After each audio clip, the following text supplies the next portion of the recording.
We have to start supporting ourselves.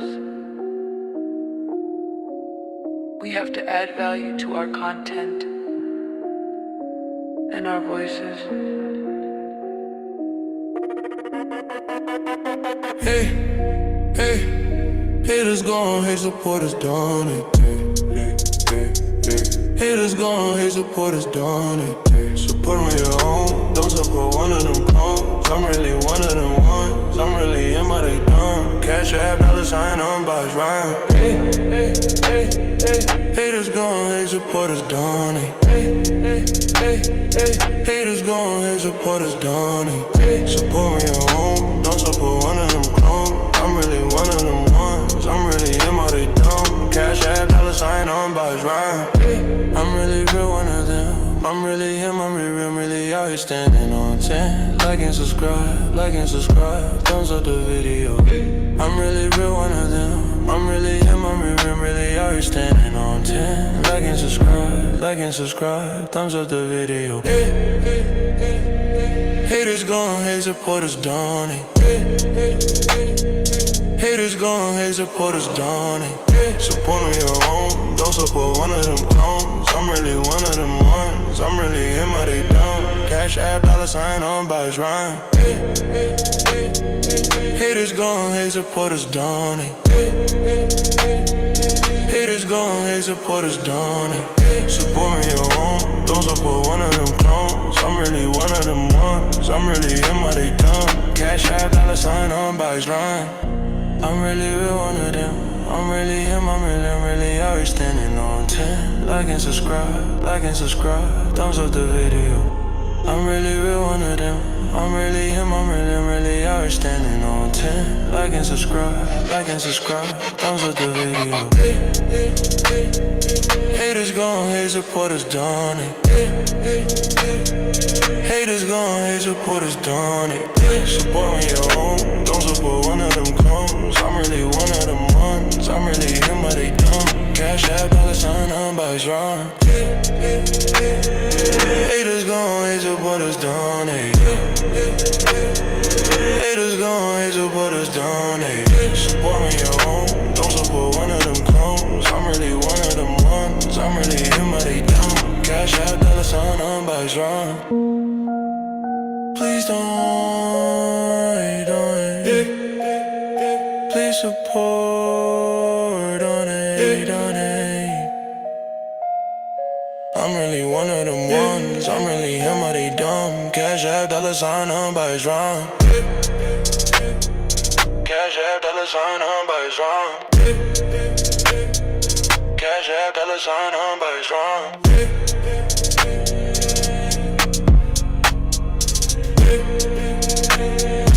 I'm really real one of them ones, are they dumb? Thumbs up, subscribe, cash app, $sign on box rhyme.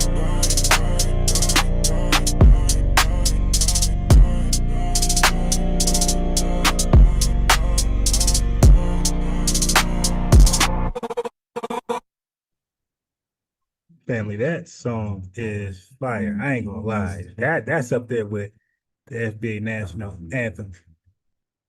And let me say this to the haters that are big mad. Y'all mad as hell. Y'all hate what I say, and y'all are here watching me. Sucks to be you. I would never watch somebody that I don't like to hear from, or I think the news is false, unless I'm watching to make a debunk or expose video. But I would never sit back and watch information I thought was false, pseudo, just for I'm bored. And when I watch information that's false and pseudo, it's only for a later expose video. You dig? Take a look at this. African Americans prioritize blackness isn't necessarily the same way in which an immigrant would prioritize their blackness. So, you know how African Americans would say, oh, black writer, black creator, black artist, black lawyer, black doctor, black woman in STEM? No, when we come to this country, it's immigrant or nationality, maybe our careers next, and then whatever else comes after that. So immigrant, Jamaican, marketer, whatever else comes after that. The issue that you're having is we don't see ourselves as one of you. And the reason that we don't see ourselves as one of you is not because of blackness. We just see ourselves as an outsider. We see ourselves as an outsider. We don't see ourselves as one of you. I don't need much more from her. She said exactly what we all know. She said they prioritize immigration, Jamaican, their career, and whatever else is after that. Okay, you're not like us. FBAs, we prioritize our ethnonym, black, our black, okay? Our ethnonym, that's first and foremost. Not immigration, not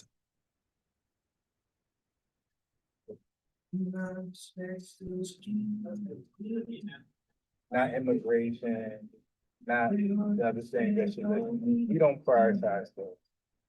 All right, we're not immigrants, so that's not going to be there.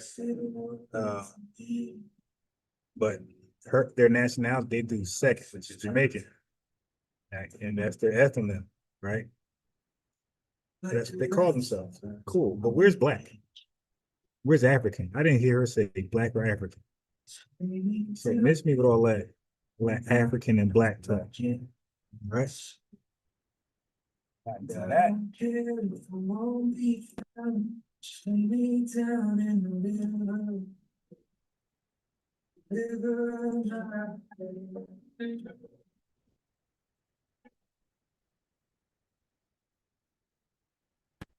All right, let's get to this real fast.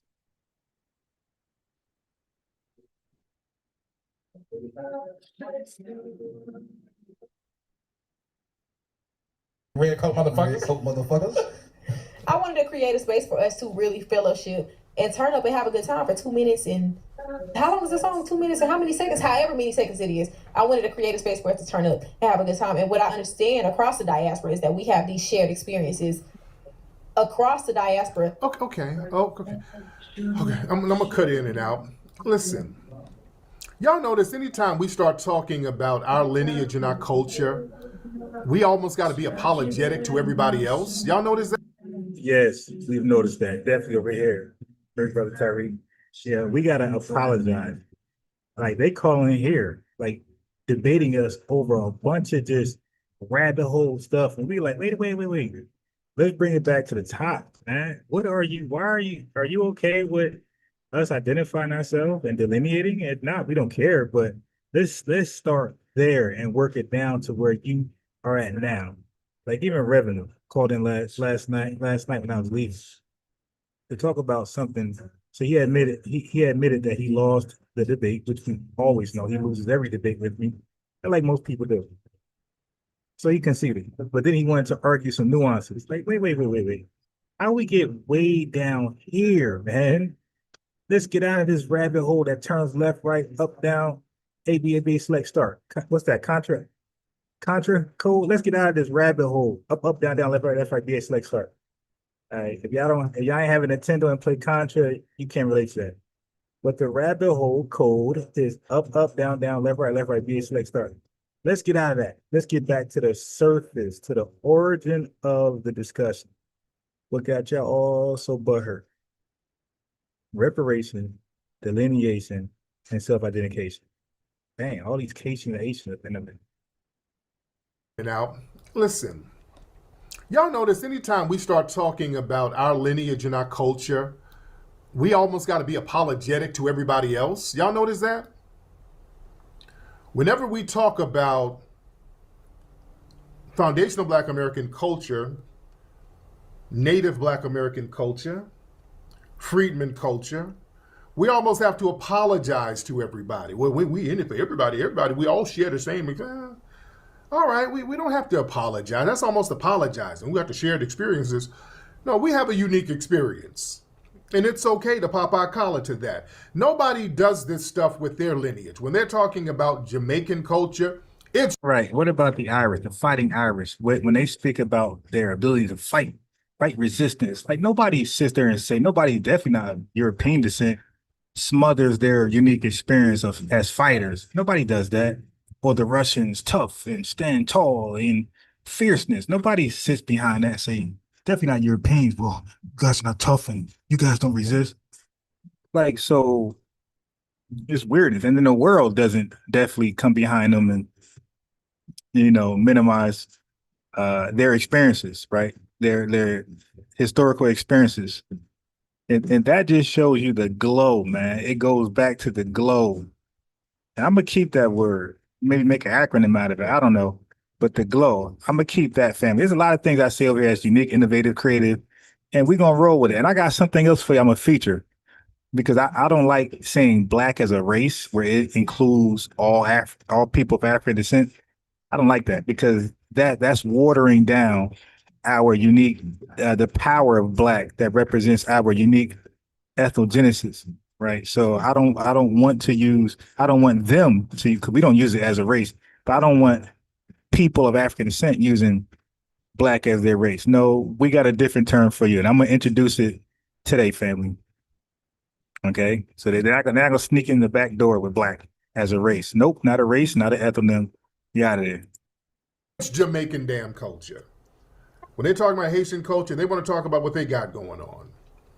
When we do it, we got to start apologizing and explaining. Damn that. We can prop up our culture. Damn. All right, hold on. Okay, so that was an excerpt from Tariq Nasheed video. It's entitled Tariq Nasheed, did we get played by Mona Leo, right? Not gonna play much more after that, just that, right? How about this right here? I'm gonna play a couple clips from Tariq Nasheed and we're gonna get cooking. We're gonna get busy. Everybody, get your kitchen clothes on, your garments, apron, gloves, face mask, hair, beard, all the PPEs. You dig? Let's go. That they document people that had grandmothers and all that were enslaved or grandfathers, telling them how they came from the Congo or Madagascar. Slow down. Who's reputable? Who would be a reputable source? Well, please answer that. John Henry Clark would be one reputable. And John Henry Clark is not a reputable source. I already told you that. He's not a doctor in no way, shape, form. He's called Dr.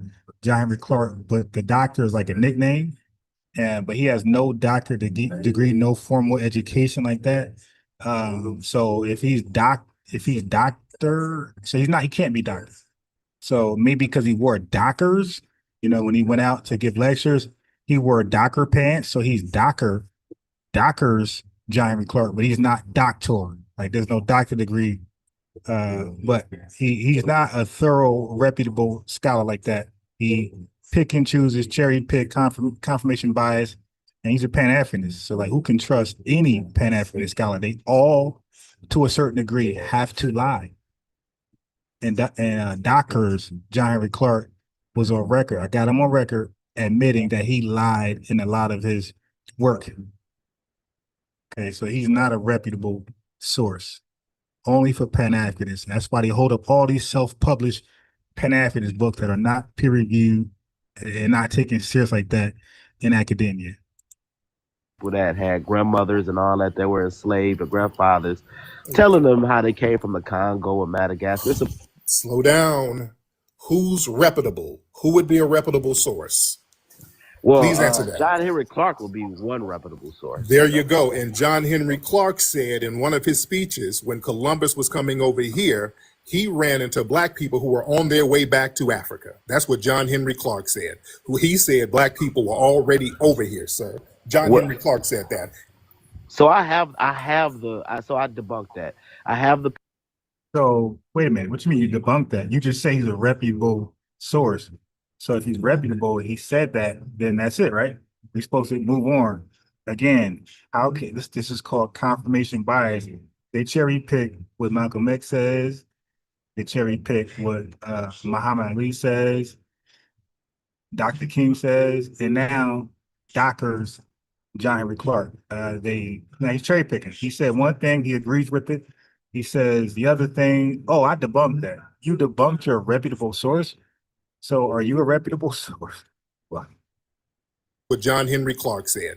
He said black people were already over here, sir. Henry Clark said that. So I debunked that. I have the paperwork of when Family. He said he debunked his own reputable source. If you debunk your reputable source, then he's not reputable. Yo, what, am I missing something? What are we doing? Columbus, when he compared the Indians to Canary Islanders, and he said that they were neither white nor black. They looked like Canary Islanders with horsehair. You know what I'm saying? I hope Terry asked him. So John Henry Clark was wrong. Black people don't have horsehair. We got nappy African hair. You know what I'm saying? Our phenotype is for the tropics. It's for the tropics or it's for the Sahel. It's not built for a place like North Carolina or Michigan or something like that. Okay, You know what now I'm saying? let's okay. Now there are paintings from the 1700s of natives from down in Terra del Fuego. Del Fuego, you know where that is? That's on the southern See, tip. I don't want to get into that. I wish he would have held a more his reputable source. That's what I would have stuck right there. So John Henry Clark is wrong. So how reputable can he be? I'm not interested in Yeah, Is but that- I pulled. the hard. them ain't no dreads. Man. You don't. I don't care. You don't have to do anything. You don't have to. You can call yourself a space alien. Do what you do. There's no requirements. There's no group. There's no organization. There's no club. People do what they want to. Look, I've never told anybody to classify themselves as FBA. I call And family, don't I always say that? I say, bro, we can call ourselves, I joke and be sarcastic, but I'm dead ass. We can call ourselves the Ninja Turtles. Doesn't matter. It's an attempt to define the lineage. Solon, Adolf, Friedman, and whatever other weird label out there, whatever, throw it in the pot. But right now, FBA is in first place, Adolf's in second place, and Friedman descendants in third. Everything else is like distant. Not even in the foot race. myself that, and it caught on.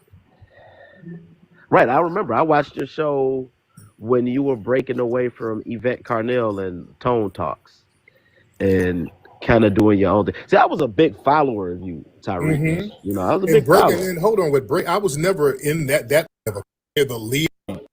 Then they flipped it in like that. The way you framed. Mississippi was brought to Mississippi during the 1700s. Ibrahim Suri. Okay, where's your lineage, brother? Well, I'm foundational African American. Okay, so he just made that label up. Nobody really assessed that label. Nobody even uses that label. It sounds stupid, but whatever. You have the right to identify the lineage however you want, but that is going nowhere, right? And that foundational African American garbage, that's going absolutely nowhere. I'm totally in disagreement of that. And anything with African in it, okay, as a label to our lineage, I'm 100% in disagreement. Anybody can call in and talk about it. A lot of cowards would talk about us, but guess what, family? They won't talk to us. You know my phrase. They love to talk about us, but they hate to talk to us. They won't call in. Ancestor was not recent immigrants. No, not recent immigrants. There's not immigrants, period. Immigrants go to one place to somewhere better. We didn't. All right, so I'll tackle the rest. I never watched that, so I watched a little bit of it, and I thought I would share what I watched. But this is what I want you guys to listen to. Positive. Ascribe all like foundational Black Americans, as your term goes. So I did a little more digging on this one. So this is from yesterday. So an African tether called in and was trying to plaster Black on everybody of African descent and family. Here is their position. Their position, whatever they can't tether onto, anchor onto, they hate it.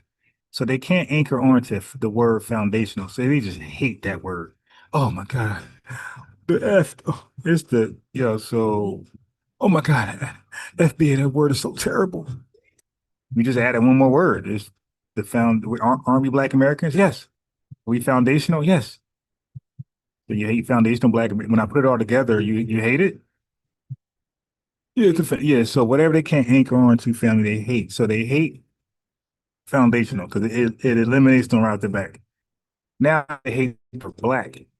See, whatever they can't anchor on to, they hate it. So now, since they can't be Black and they're not Black, now they like to hell with Black. You know, if you're black, you can't be American. All this crazy BSIA talk that's been ripped to shreds. So now listen to this, and then they lie and say other people predate us as using black as an ethnonym. Can we also synonymize that to being of African descent as well? Because to be black is to be of African descent. No, he's trying to use black in a race sense, and we're going to debunk that. To mean black does not mean you're African descent. African descent just means you're African descent. You don't have to be black. You can be Nigerian and be of African descent. You could be Jamaican and be of African descent. You don't have to only be black. You know, black ain't the only way to determine you're of African descent. No, you are whatever you are. And if you're of African descent, then you're still that, whatever you are. If you're Zimbabwean, you're African descent via Zimbabwean. If your family's a Black American and you believe you came through here through the slave ships, then you're African descent through that way. And if you're Jamaican, if you're, South African, then you're African descent your way. But just because you're African descent doesn't mean you're Black. You can be Zimbabwean or Kenyan, Sudanese, Ethiopian, right? All those folks are of African descent. And guess what? If an Ethiopian proves that they're of African descent, that don't mean they're Zimbabwean or Nigerian or Igbo. Just like if you are from the Congo and you're African descent, that doesn't mean you're Black. To be black, it's you're over here. And hold on, let's really. As a matter of fact, yeah. So out here at the diner, you feel me? You know how I do every morning. It's actually light right now, but I in about another half an hour, be 12 o'clock. It's probably gonna be a zoo in here. So if it gets too loud, I'll just play some Tariq roasting these TikTokers. All right. And like the video, make sure you like the video. If you haven't subscribed, you're new, subscribe. If you have the lineage, let me know. I gotta give you a lineage wrench and make you a moderator. And like always, if you want to contribute to, I already got coffee. Don't worry about coffee. But if y'all want to contribute to a pastry, hit the Cash App, $ buys Ron. Let's go. Unpack what black is. And folks want to super chat a message. That's all well as well. Peace. Let's get to it. Let's unpack that. Because the term black was used, in the Haitian Constitution, they used it in the Constitution, but generally they didn't, they just said they were Haitian. Right. We're going to tackle that too, because that's a tethered dream angle and a revenue angle that I beat them off of. They no longer talk about anymore. And the word is less nor. And we're going to touch on that today. Yeah, so nope, he's right.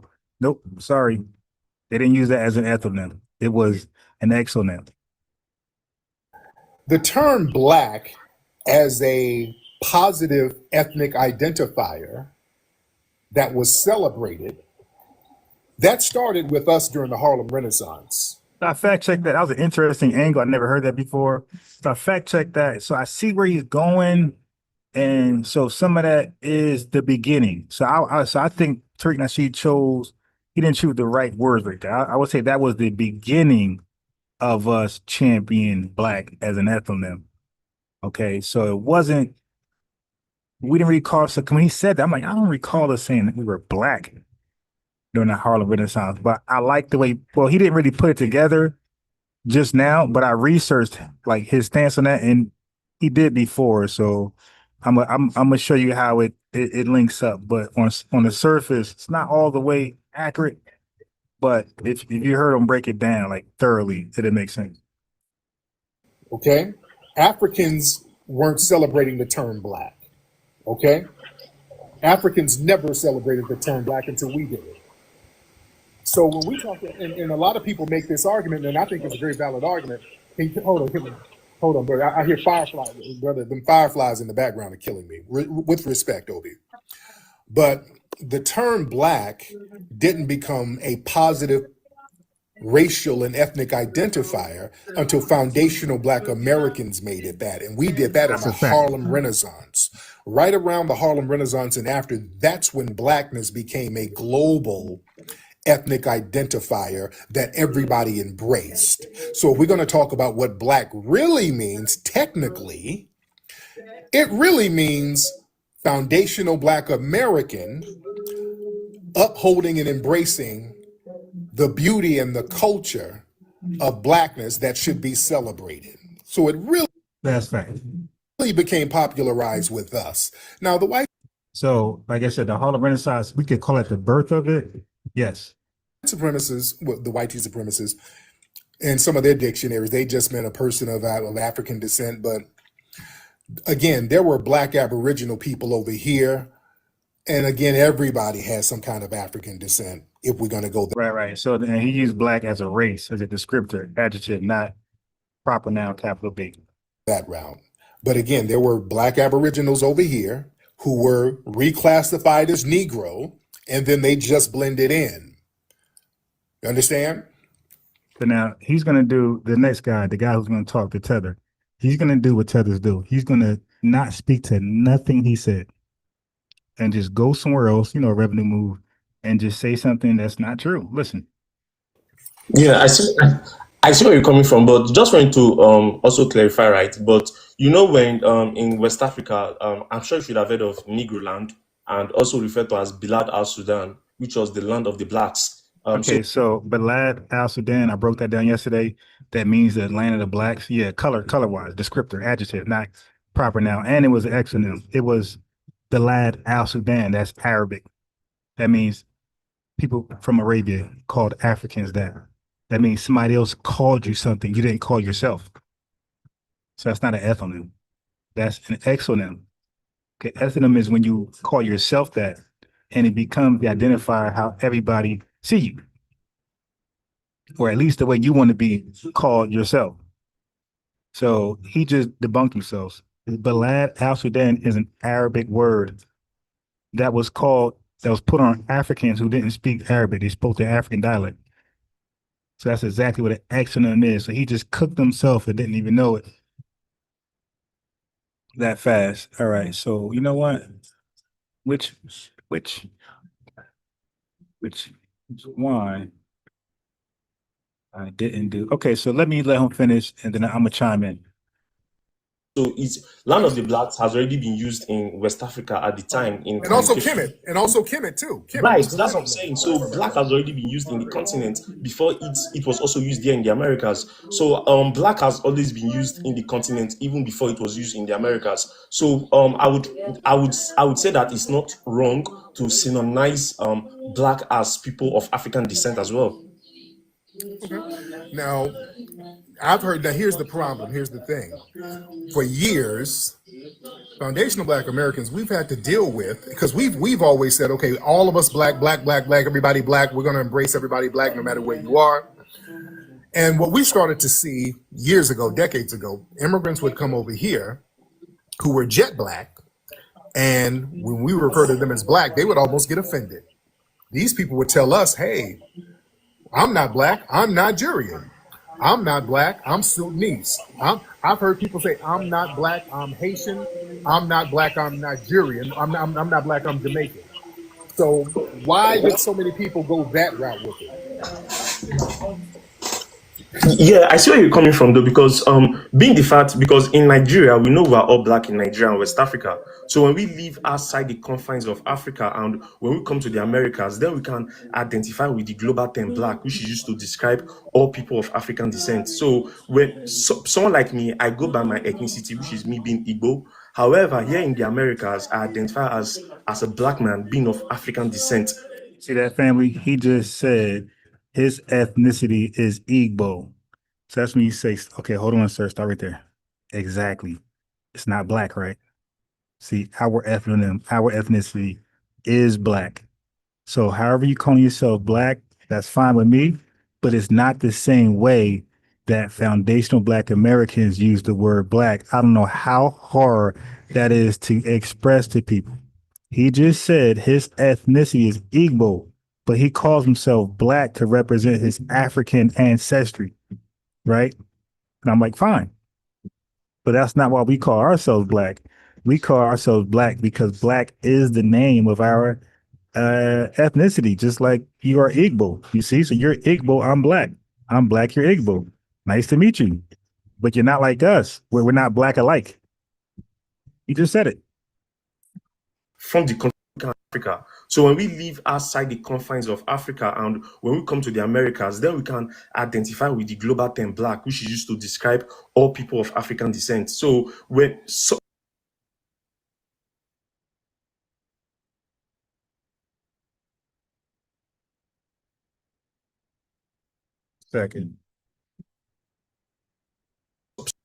someone like me, I go by my ethnicity, which is me being Igbo. However, here in the Americas, I identify as a black man being of African descent from the continent of Africa.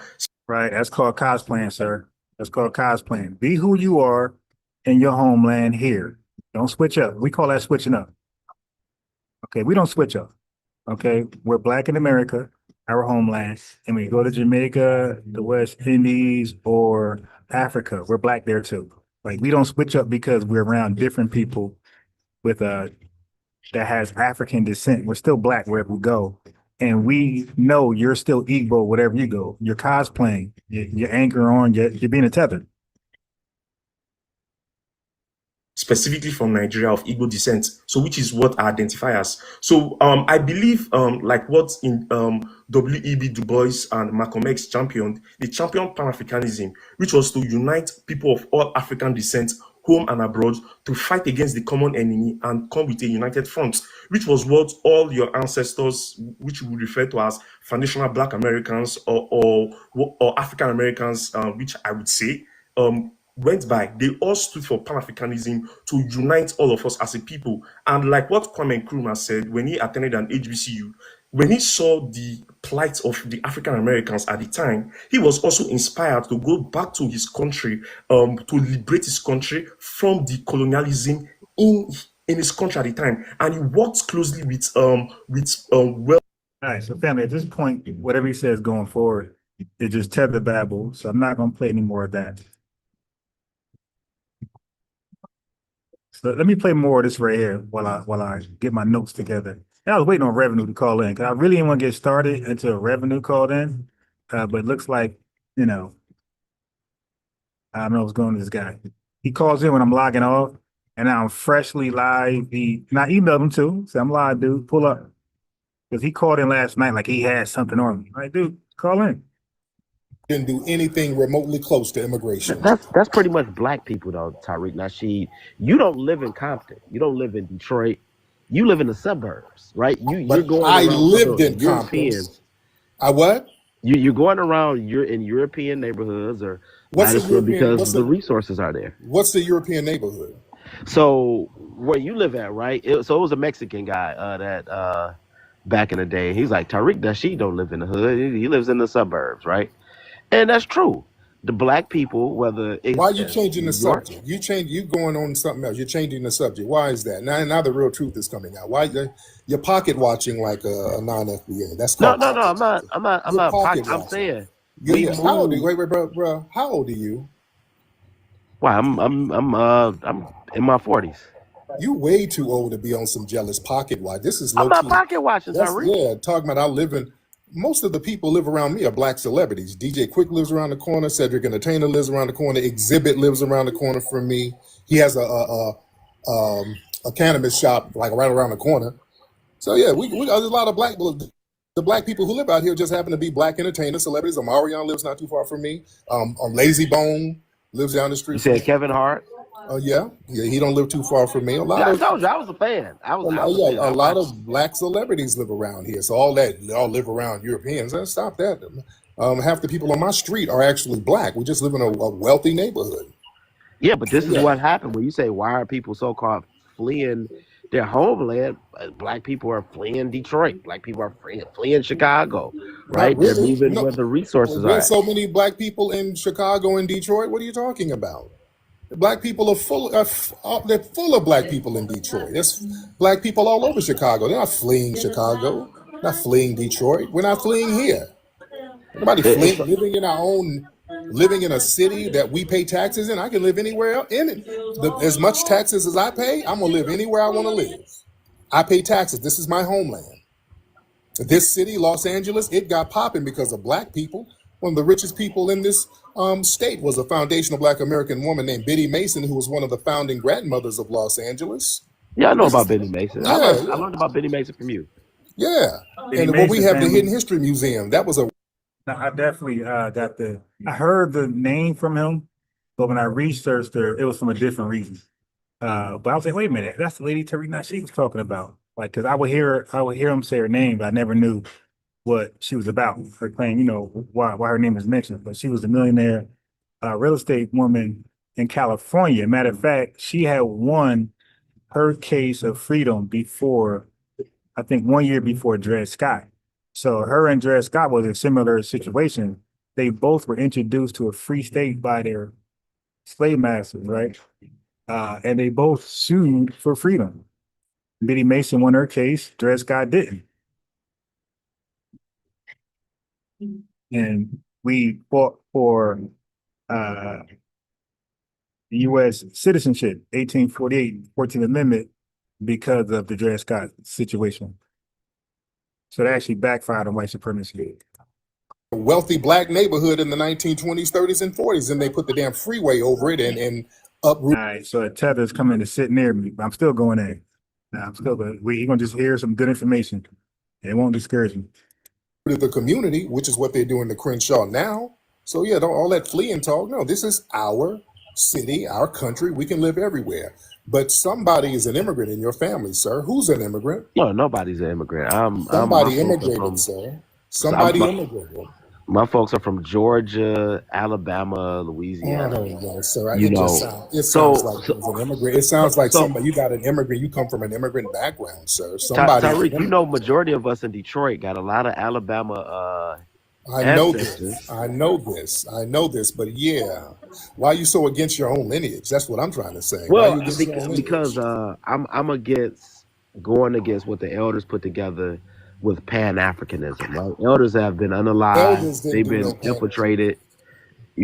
And I'm Nothing. not for bashing what our elders You don't did. have to. But what's you denigrating your lineage to a certain degree. You don't have if it's your lineage because it might not be your lineage. You don't have to bash anybody to recognize your. All right, so now let's go in on everything. The Harlem Renaissance being the hub of calling ourselves Black. So,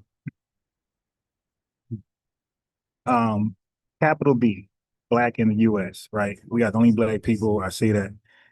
But let me say this. So, if you look at it, since the late 1960s, right, many Black Americans have used Black capitalized, not lowercase b, like they could say land of Kemet or Sudanese people, whoever else, right? We use capital B for Black, right, as a proper ethnonym, especially for descendants of enslaved people, right? In here, the U.S. More notably, we would say FBA Adolf Freedman. Okay, so capital B, just real simply for those who are new, it signals a shared peoplehood, history, and culture, not just a skin color, not just a skin color descriptor. Okay, um, so Black, lowercase, is broad, right? It's very broad and generic versus Black capitalized, right? So that's what I'm trying to get you guys to understand. Get used to this language. So most people, when they say Black, they use it as a broad race category to mean all people of African descent, right? But when it comes to Foundation Black Americans, ADOS, descendants of freedmen, when we say Black, we are saying it as a unique, all exclusive ethnonym, right? So it gets conflated only when you have a foreigner using Black or some type of Pan-Africanist. So the UN and human rights discourse explicitly use people of African descent, right? That's the terminology I want to use. That's why I say we're not going to use Black for a race because it's causing more confusion. The race is family, P-O-A-D, POD. So that's something I'm introducing. So I'm hearing that the UN uses that. So that's even better. All right. Let me just double check.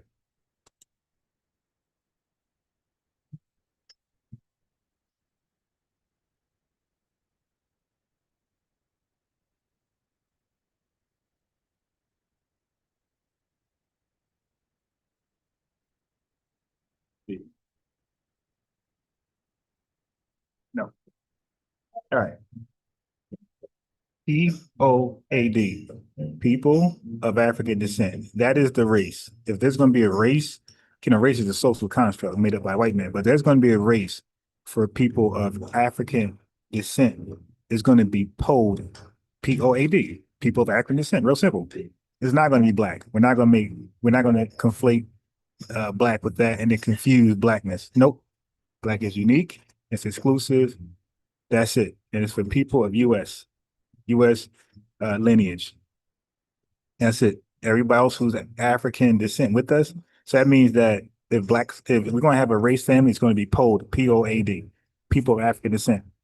So if they want to have any ties with us or ties into something, then these Caribbean people, the Caribbean and the continent can say, hey, we're all in the same in that we're POAD, POAD. And I'm like, okay, cool. We're POAD. That's it. All right. So now, Tariq Nasheed said the Harlem Renaissance, the beginning of Black as a positive self-identifier. So that's partly true. Okay, so let me just break it down where I think he was going, because we really ain't used Black. When he said that, I was kind of like a little confused because we really ain't used the word Black at that time. But where he was going, I could see where he was going. The Harlem Renaissance is typically 1918 to the mid like 1930s. So the dominant self-label in that era was Negro, right? It wasn't Black. And we said the new Negro a lot. So we were even differentiating a regular Negro from the new Negro during the Harlem Renaissance. So you see, like, we're starting to separate, we're starting to delineate ourselves from other terms or older terms. So new Negro, that could be seen as birthing a modern, proud Black, and aesthetic and some type of intellectual confidence. But the specific label Black, how we use it today, was not yet mainstream in that period. Right. So I see where she's going with that. So colored and Negro were still standard among leading figures, including Du Bois, the NAACP, because Garvey, you got the universal Negro, Negro and colored and everything at that time. So the decisive shift to Black, though, as a proudly reclaimed label, happened in the mid to late 1960s. That's why I'm a little confused, but I got it. Like when I researched a little bit more about the Harlem Renaissance, I was like, okay, I see where he's going. Okay, with the whole Black Power movement. Okay, Black is beautiful, and the Black Parts movement. Okay, so Stokely Carmichael, Kwame Ture, SNCC, those type people, Elijah Muhammad, Malcolm X. So that's when Black capital B surged as the celebrated identifier and then spread globally via U.S. media and politics. Like we forced them to. They didn't want to proudly promote Blackness. So we credit, and Turk Nasheed specifically credits the Harlem Renaissance, which is going to make me have to add that in the PDF. Because I didn't know that. I researched, like, all right, that is the birthplace to be proudly Black. So the credit, so we want to credit the Harlem Renaissance for laying the cultural groundwork of pride and modernity. Okay, then we credit the 1960s Black Power era for popularizing Black as the everyday positive self-name. Right?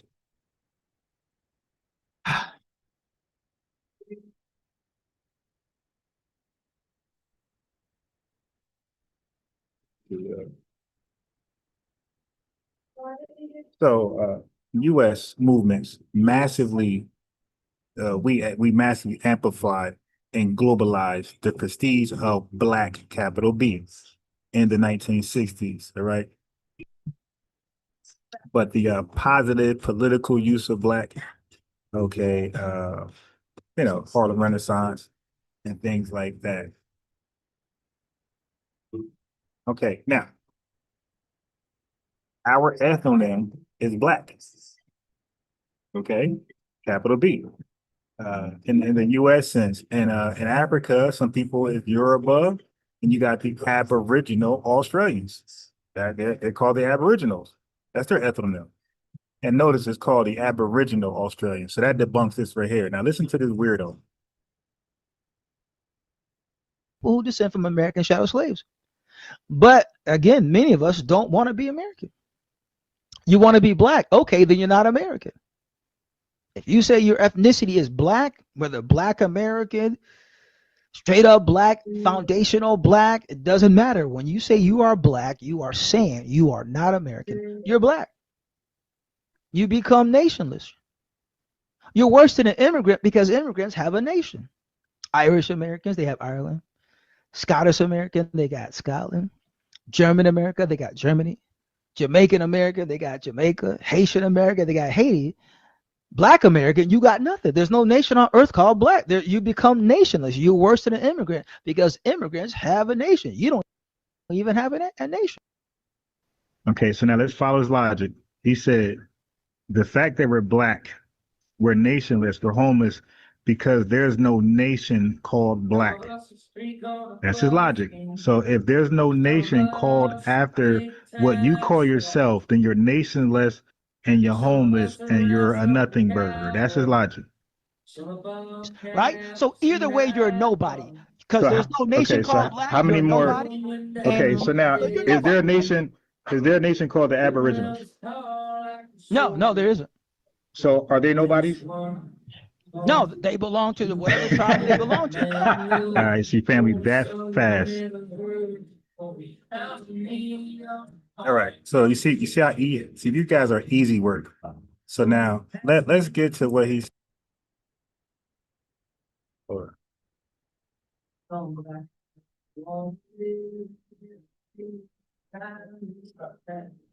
Okay, so now he just said, if you're black, if you're using black as an ethnonym, then you can't be American because his personal position on American is that's also an ethnonym. So I'm just following his logic. Now that's straight garbage. American is not an ethnonym; it's a nationality. But let's just follow his garbage. He's saying you can't be two ethnonyms, so one will cancel out the other, right? So he said that that because there's no black nation, right, and there's an American nation, that means you can't be black, and now you're black, you're homeless, you're nationless, go bye-bye. So I asked him the same logic, does the same logic follow with the Aboriginal Australians? Because look, we're black Americans. American is the nationality. You could say the country. Well, the Aboriginals are Australians, right? So you could say Aboriginals is the ethnonym and Australians is the nationalities. But is there a nation called Aboriginals? He said no. So let's follow the logic. There's no nation called black. There's a nation called Aboriginal. So he said, because there's no nation called black, you can't be American. So because there's no nation called Aboriginal, his logic must follow, you can't be Australian. All right, but he changed his mind midway. All right, so family,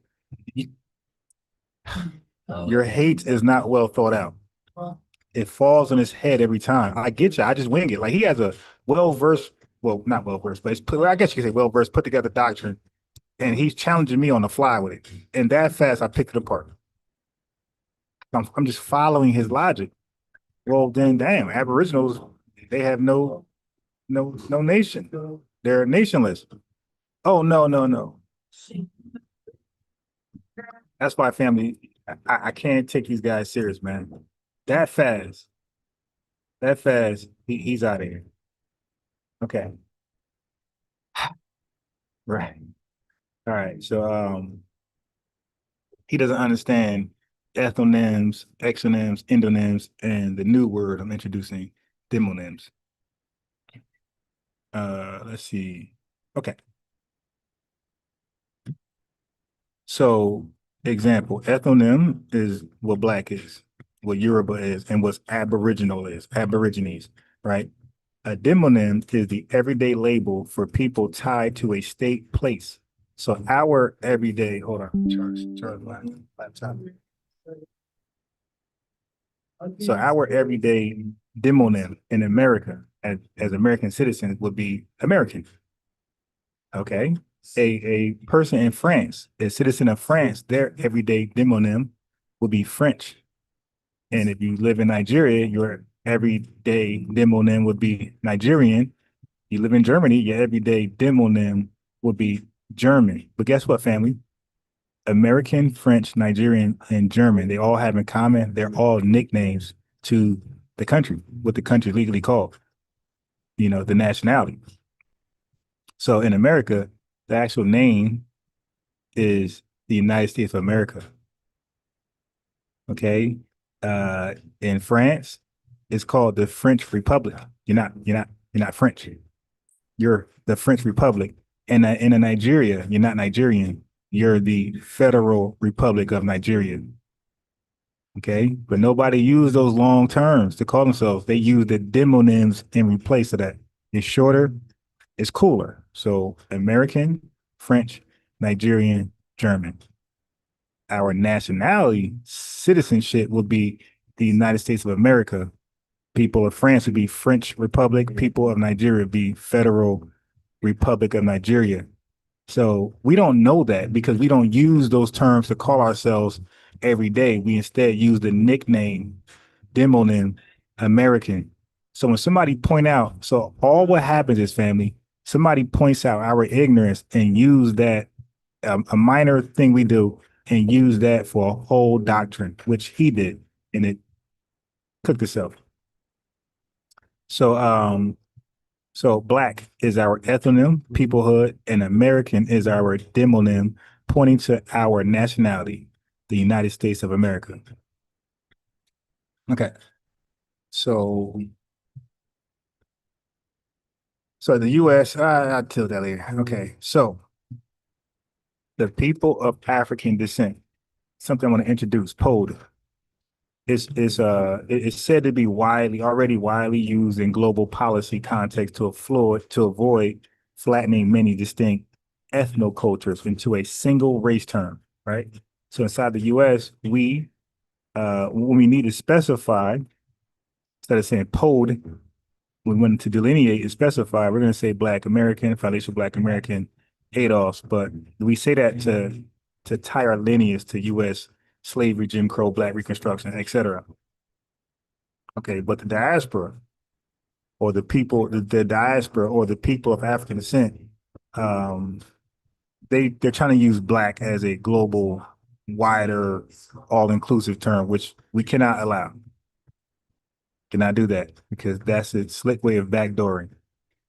So I don't want to equate Black to nothing they got going on. All right, they are who they say they are. They say they're Yoruba, Igbo, Jamaican, Nigerian, Zimbabwean. Then guess what? That's what you are. We say we're Black as our ethnonym. That's what we are, right? And guess what we have in common to those that apply. Now, if you always been if you believe you've always been in America, you never came here through a chattel slave ship, then this does not apply to you. But for everybody who believes they came via slave ship or their lineage ties to the continent of Africa, then we all can say we are POAD. That's what we have in common. We are people of African descent. That's it. But that would be all we have in common. From there, it goes different directions. So, okay. So you will have Revenue who credits Stokely Carmichael for saying, "Oh, he popularized Black Power," and then I always be like, "Well, maybe," but I'd be like, "Well, what about James Brown? He don't get any credit like for his song Black and Proud, Big, Proud and Black, Say It Loud." So I'm like, I don't know, man. Like, how does one differentiate and like rate? So I just asked Google AI. I said, let me get their quick, what they think. So the short answer is Stokely Carmichael, Kwame Ture, primarily popularized the slogan Black Power in 1966, which helped flip Black from a slur to a badge of pride among activists and media, right? So he is championing a word. So now don't conflate that. He's championing a word for us, the descendants of United States slavery. Okay, he's helping us prop our name up. Just like when Dessalini has said they are Haitians, and let's say if I was over there, I would say, hey, you guys are Haitians. I would help, put in music or whatever I could do to help advertise like the new name for these people. But that doesn't mean when I go back to America, I'm Haitian or I'm telling my people they're Haitian. Like, no, I helped them promote who they are. Right. That's it. Because when Dessalini said they're Haitian, that's when the name started. That's, I think, 1804. That's when the name, or somewhere around there, in early 1800s, whenever Dessalini came in charge, and that's when the name started to like go national for them, and then international. Okay, so 1 second, let me look this up. Mhm. Okay, so Kwame Tura, Stokely Michael, he was Trinidadian, right? So I don't recall him going back to Trinidadian. Yeah, Trinidad. I said Trinidadian. I don't recall him. I'm reading. I'm sorry. I don't recall Kwame Ture, Stokely Carmichael, going back to Trinidad to tell them they are black and to be proud to say they're black and they're only black and to drop the Trinidad flag and all that stuff and pick up the red, black, and green flag. Like I don't recall that. And so we got to keep it tight with history. He was over here promoting our brand, black, not his brand, and he wasn't even tying the brands together, Trinidad and black. He said we, U.S. DOS, are black. The descendants of freedmen, FBA, we are black, and we should be proud to be black and black power. Now, I would argue he was using black. It's possible he was using black in a lower B sense, but it wouldn't matter because he's branding our ethnonym, not his own. And he's not tying his ethnonym with ours. He's Trinidadian, we're black. So for me, that's simple. The mass normalization of black as an everyday proud self name came from the broader black power, black arts era, right? With huge cultural amplifiers like James Brown, 1968, Say It Loud, I'm black and I'm proud. Okay, so most everyday folks learned it through music, TV, fashion, and schools, not from Stokely Carmichael, Kwame Ture directly. And that's what I'm saying. So Stokely, Black Power, like he brought Black Power into national conversation. The era and artists like James Brown brought it to the mainstream everyday conversation. So that's why I'm like, I don't know if I want to say Stokely Carmichael, Kwame Ture is help spread black across the nation to us. That's kind of hard to believe when the average foundation Black American don't even know who he is. But they all know this the song by James Brown. Okay.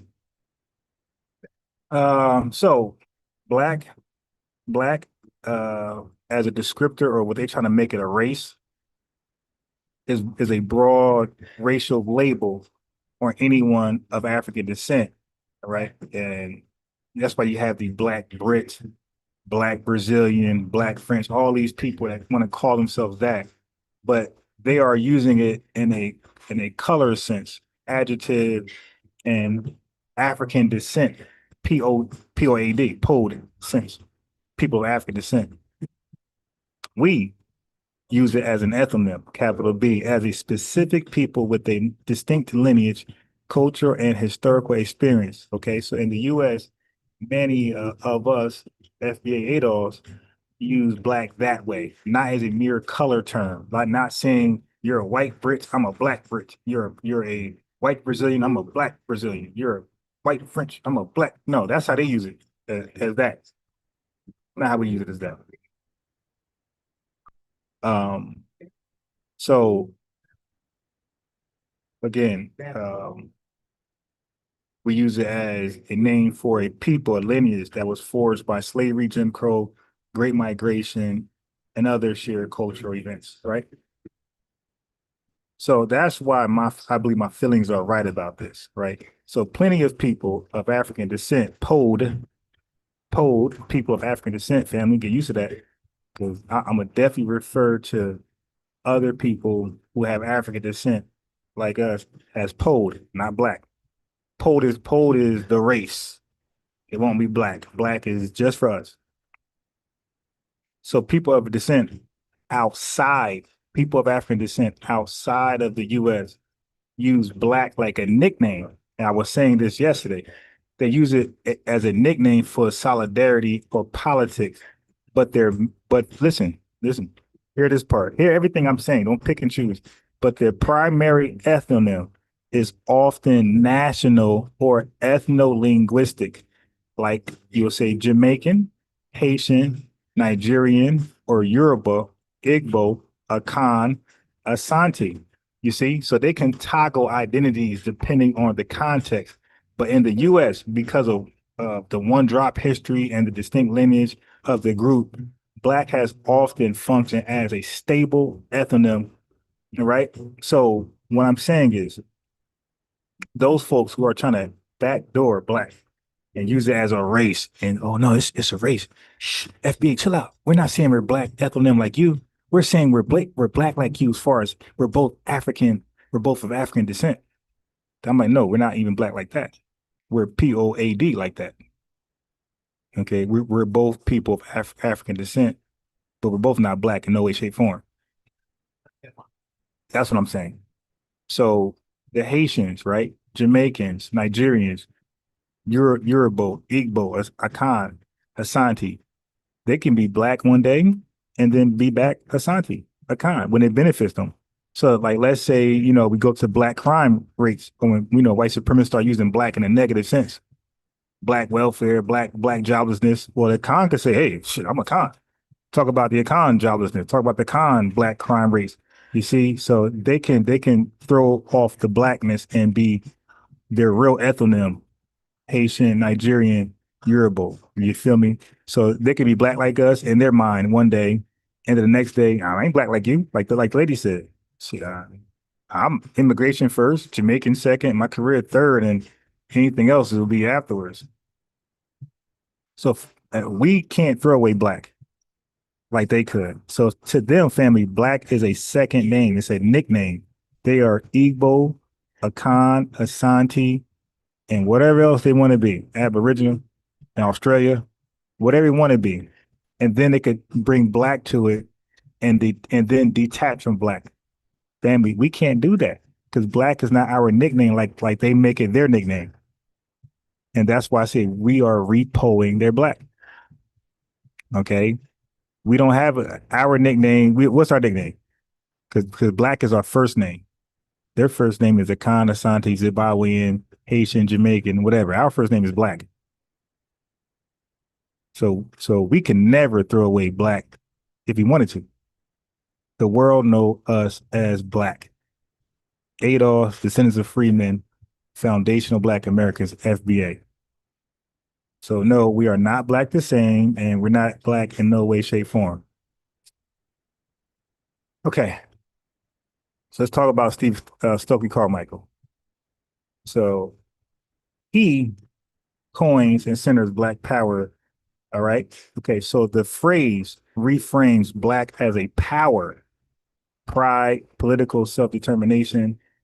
It catalyzes the Black power movement and helps push language, fashion, let's say afros, aesthetics that celebrate, whatever. James Brown, 2 years later, put some straightening on Stokely Carmichael, Kwame Ture. He dropped the song "Say It Loud, I'm Black and I'm Proud" as a cultural earthquake that kids can chant in their schoolyards, TV, radio saturated, parents repeat it at home. Okay. So that was more of who we are as a first name.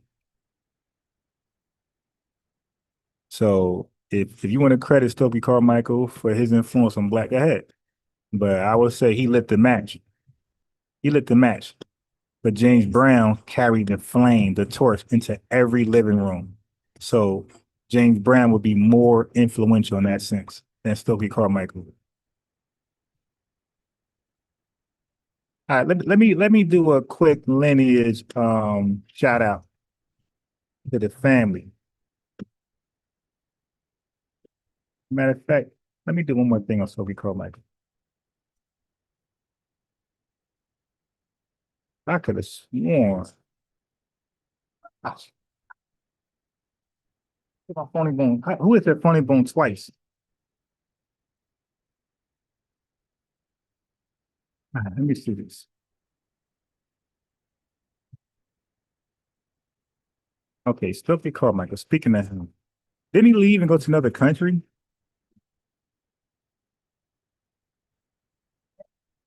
Where did he go? Family, help me out. I'm not the biggest. Okay, he went to Africa, right? He went to Guinea. He went to Ghana. Oh,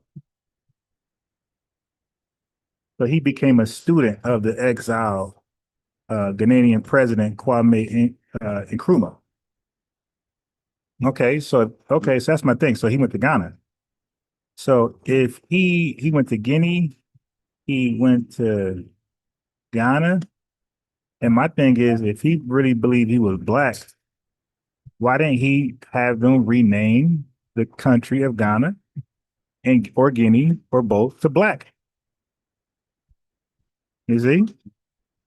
That's why, like, yeah, you could say these names and that don't mean nothing to me. We're black, and that ain't gonna change.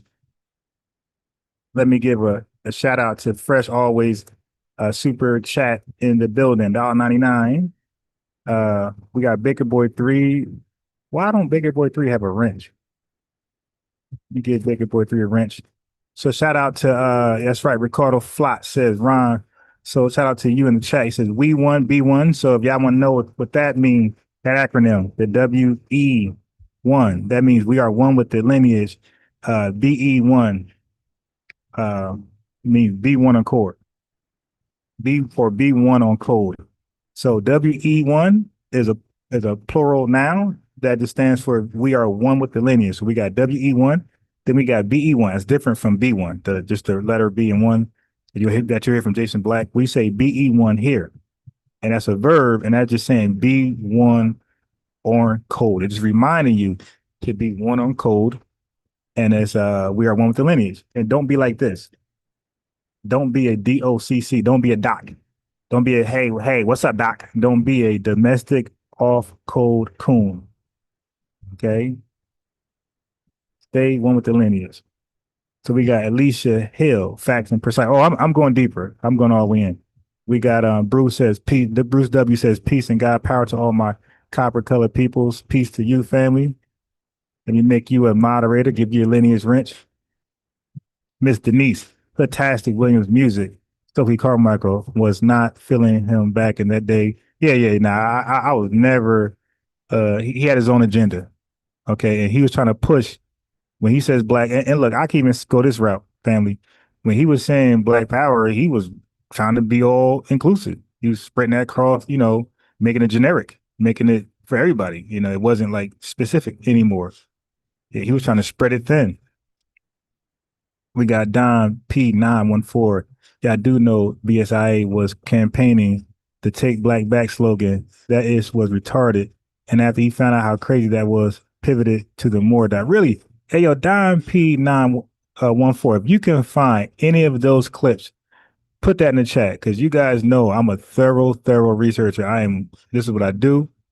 And something like that, oh my God, I would do wonders with it. H. Rio Hastings said, when did African replace the term Negro in academic settings? Interesting. Let me make you a mod, give you a lineage wrench. So everybody that's of the lineage and everybody who supports the lineage, if you're just a rider, if you're not of the lineage, but you're a rider, you rock with the lineage, that I want you to know if we rock with you, we definitely rock with you. And you make sure you like and subscribe, hit the notification bell. That's the best way to support the channel is to like like is the best place to support. So if y'all rock with me, y'all rock with the content, you rock with the thorough, great research. If I like the way I be cooking these guys, so not only am I a great researcher, I can use that research to debate guys and cook them on the fly. I want revenue to call back in. So I gave him an email. I gave him an email, so I want him to call back in and get cooked. I didn't check the Cash App just yet, but I do expect anybody, somebody scream now, but about 6 people could send $1. I could get a muffin. This is on you guys. When I come out here and do this great work, family can donate. I already got coffee. I got my, don't worry about coffee. Right now, the pastry is good because I'm gonna stay here till about 2:30. So about 2 more hours and I'm out. So that means the appetite is growing. You dig? Um, but let me continue to work. Let me shout out She Built Journal. Peace. She said, we love our blackness. Fresh always says, I am black. You damn right. Bruce W said their time is up. First class citizen facts. We got Baby Rodriguez. We got 7 Up. Let me read these real fast. We got Black Feather Archery. We got Man Man. Let me make Man Man a mod. Give Man Man's lineage his lineage wrench. Everybody with a lineage wrench. Your requirements are like the video. Help us grow. We got Renaissance woman in the building. We got Samuel Williams. I am FBA Valenius, Florida and Georgia and SC. Shout out to you. Peace to you. Let me make you a moderator, give you a lineage wrench. Guillory, what's up? Ray. We have who else? We have Alexis Berry in the building. Breeze Omega, first class citizen. We have Child of the Sun. That's a cool name. Nick OG. We got Bro in the building. We got Laura Mall. And that's all I can see right now. I can't go back, but so far. So if I have not shouted your name out, FBA Judah, Livewire, right on time. I am 6th, right on time. We got Ali Nasser say the Nation of Islam is an independent nation of black people going back into history. I myself like the Dred Scott decision in 1857. Can two nations, one African, one white? This is a new day. DOCC, that's worse than a tether. Hey, yo, first class. I'm telling you, bro. Yo, we gotta rank. We gotta rank who's worse, a white supremacist tether or a DOCC. Yo, that is hilarious. Yeah. She built journal says shout out to you, Ron. Yo, 420 alien age. Hey, yo, whoever. Yo, it was somebody from my chat. This chat here.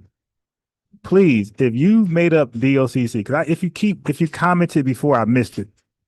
If you got super chatted, 99 cent, whatever, super chat if you are the one who came up with DOCC. Because if you said it in the chat, I keep missing it. It has to be known. I have to give you your flowers. Somebody said it. It's in one of my old videos. You can even prove that was you, just refer me to the video where you said it to give you correct flowers. Shun C is in the building. Bernice Brass is in the building. Okay. All right. So let's go further.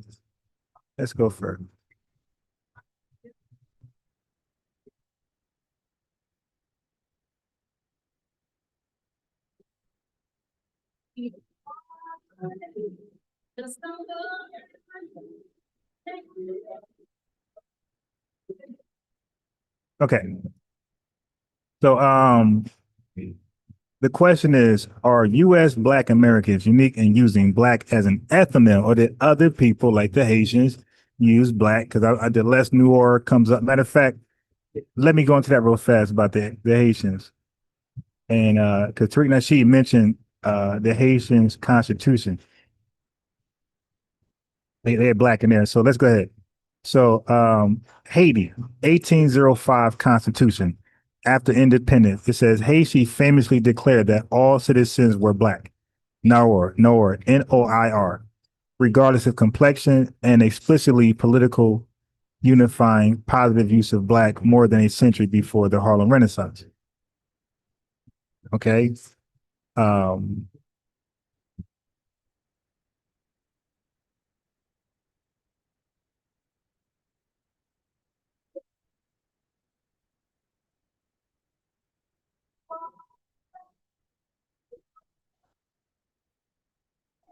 So it says Haiti and the philosopher Haiti had a celebration of blackness.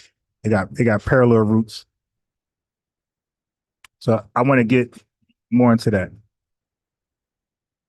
I know revenue gonna call up with that one. They tried with that already and got cooked with the less noir. Yeah, so the family, a lot of these people come over here because they know I'm a great researcher. A lot of tethers, docs, and white supremacists come over here. And when I introduce these terms, exonym, ethnonym, endonym, demonym, less nor, and all these things, what they do is they take these terms and they go to our brothers and sisters out there that's putting in great work, and they confuse the hell out of them. It's like gotcha things. Like, 'cause they know they're not gonna be familiar with what a damn demonym is. You feel me? Capital B, lowercase b. They know even Tariq Nasheed, you can see wasn't really up on that. That's why he conceded to Land of the Blacks and the Sudanese, the Bilad Al Sudan bullshit. But the more people come here, share the video, like the video, this message, this information will reach, because I think it's already reaching the bigger channels who are in the space. And it prepares them for the gotchas, because that's all they do, man. We got to call them the gotchas. That's everybody. That's the docs, the white supremacists, and the tethers. Like, they are the gotchas. Like, all they want to do is gotcha us. Like, they can't debunk our premises. Our premise is we're foundational Black Americans. We're foundational. We're Black. We're delineating reparations in the United States is due to us for what happened to us. And we're unique. And we have a unique ethnogenesis. That's pretty much some of our major premises. And they can't debunk that.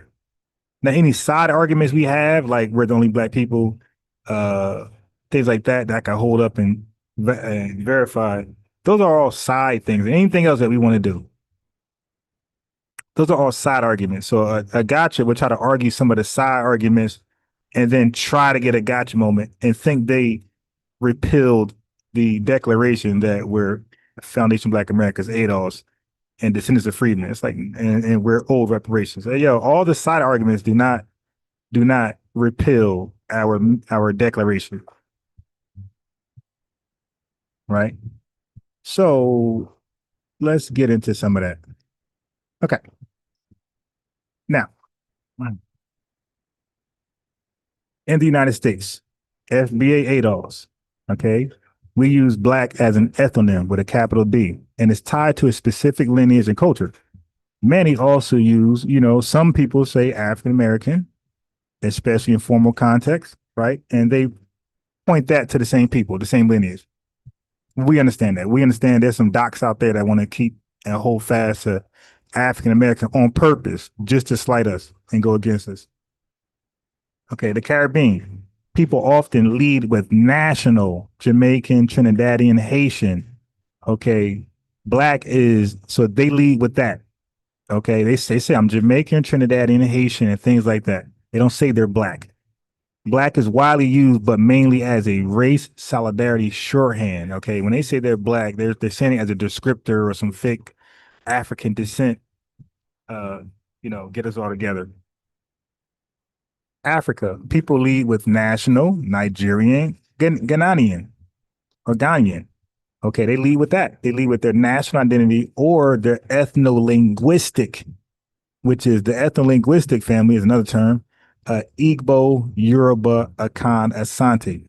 So to all of them, to the Caribbean, to those of Africa, they use Black as a secondary and is usually political or global. UK, Canada, Black British, Black Canadian are common public labels, but many of them still center Caribbean or African national ethnic roots as their primary identity. That's for revenue. So they will call themselves Black Brits and Black Canadians and Black Scottish, but they will low key call themselves Nigerian, Jamaican, and whatever else. Brazil, Latin America, complex color systems, Preto, Pardo, Moreno, Afro-Descente, Negro, Preto can be reclaimed, but the primary everyday identifiers ought to remain national ethno-regional family. So black or local equivalence is frequently political or census-driven family. That's not what they call themselves as an ethno. Let's go to Haiti. In Haiti, historic exception. They got a historic exception. So early 1800s, the Constitution that Tariq she did point out, they used Noir, Noir, which is black, in a civic sense for all citizens. So there are non-U.S. presidents of black as a nation-binding label, but in daily life, Haitians generally call themselves Haitian. That's all I'm saying, family. They try, oh no, but in the Constitution they said black, and that meant the people. Okay, you want me to highlight that? Fine, I just highlighted it. Yes, they use black to call themselves in their Constitution, in the Constitution, civics. But when they refer to themselves as individuals in a collective, they ain't say noir. They said we are the Haitians, right? Dessalines said, from this moment on, we are Haitians. So that trumped the whole noir argument. So the bottom line, family, is that nowhere else has black functioned so consistently. Got to be consistent as a primary everyday ethnonym for a large mainstream population, the way it has for us, Adolph's FBA, all right, of slavery. Okay, so most other POADs, PODs, keep when I say PODs, family, I want you to incept. I'm incepting your brain. It stands for people of African descent. POD. So most other POD communities can and do switch to national or ethno-linguistic names as their main identity and treat black as a pan-diasporic nickname or political category. All right. So if Stokely Carmichael popularized Black Power the way they say, then whatever. James Brown calls a mass adoption of black as a proud self-named king late 60s as a cultural wave. So it was us to get it popping in the song. Okay, so in the US, black capital B is an ethnonym tied to a specific lineage and culture.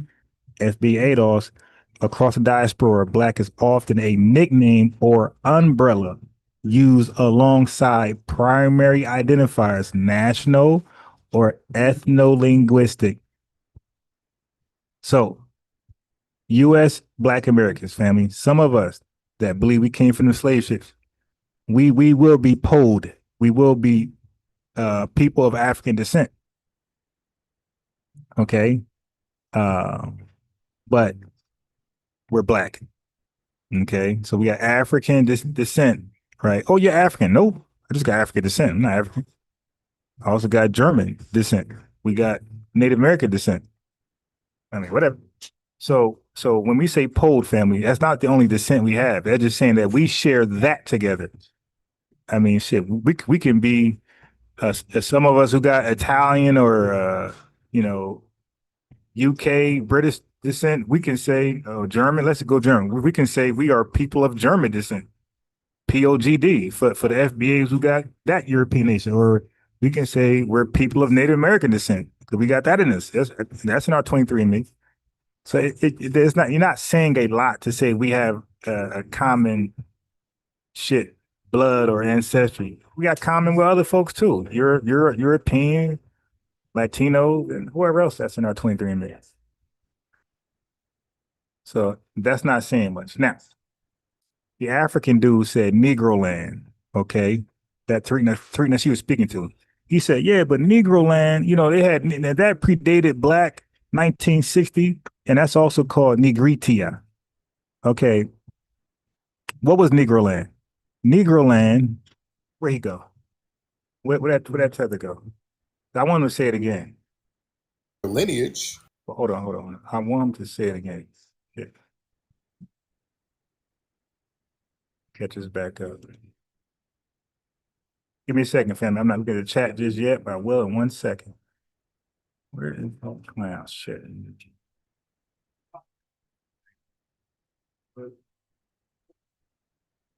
And give me 1 second to find. Oh, I got it. I want y'all to hear him. Well-known Pan-Africanists like George Pad of African descent.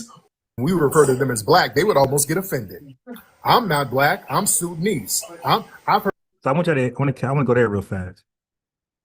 Because we've always said, okay, all of us black, everybody black. We're going to embrace everybody black, no matter where you are. And what we started to see years ago, decades ago, immigrants would come over here who were jet black, and when we refer to them as black, they would almost get offended. These people would tell us, "Hey, I'm not black. I'm Nigerian. I'm not black. I'm Sudanese." I've heard people say, "I'm not black. I'm Haitian. I'm not black. I'm Nigerian. I'm not black. I'm Jamaican." So why did so many people go that route with it? I'll tell you why. Because black, as we know, was given to Poles, people of African descent across the world, as a derogatory term. Right? That's why. So it was, for them, it was an X on them. Just like I just said, the Balad al Sudan, that was given to the Sudanese people as a derogatory term. That's not what the Sudanese people called themselves or wanted to call themselves. It was given to them by their colonizers. You know, the Arabs did colonize Sudan, right? You know that, right? Okay. So that was a name their colonizers gave them to disrespect them. Balad al Sudan. Okay. The dark people of Sudan. But look at the word Sudan is in there. So that means the Arab people recognize them as Sudanese people. But they said, like, they are these black, disgusting Sudanese people. So family, Arabic colonizers, European colonizers, they use black as a derogatory word to people of Poles, and people started to reject it. Like Dr. Kigman said, we did some of that in America. People like, I ain't black, like early on. But then we started to embrace it, and that is the difference, family. That's the difference. That's why he's saying so many immigrants came over here. So many polled immigrants came over here and rejected it. Like, well, hell no, I ain't that. That's what our colonizers called us, and it was always negative. So that's why they rejected it, because it was negative to them. And they said, nah, just call me Nigerian. Nah, just call me Igbo. Nah, just call me Asante. Just call me Ghanaian, whatever you want to call it. Yeah, just call me that. Don't call me black. And they meant that like she meant it. She said, I'm not black.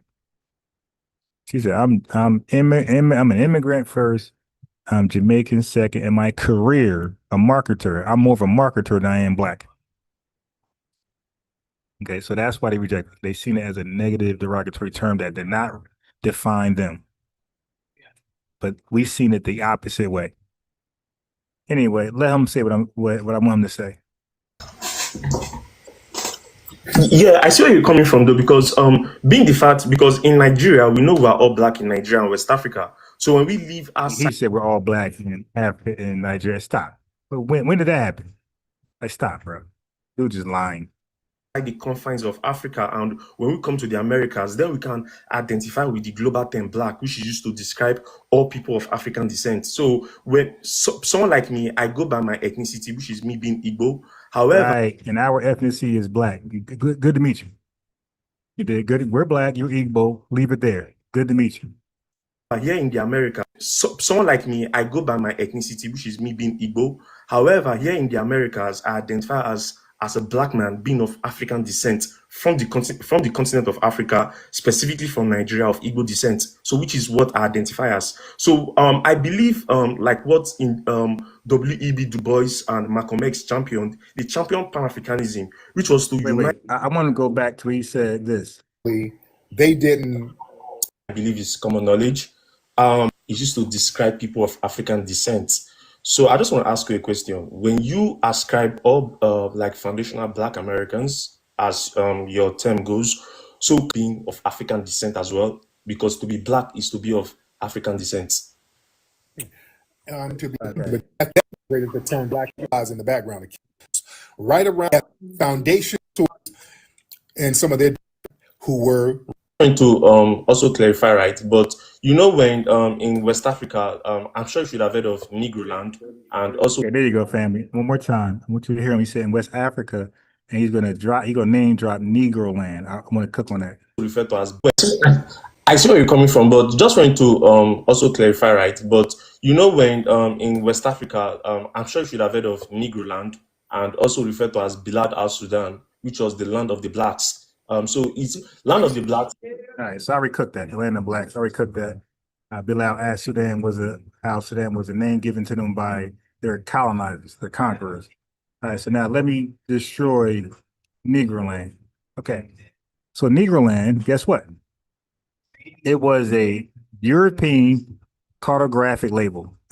The dude was acting like something else. Okay, so Negroland was a European cartographic label from roughly around the slave trade, all of the slave trade, all of the slave trade family. Negroland was surfacing when white folks were dominant, at the most dominant in history.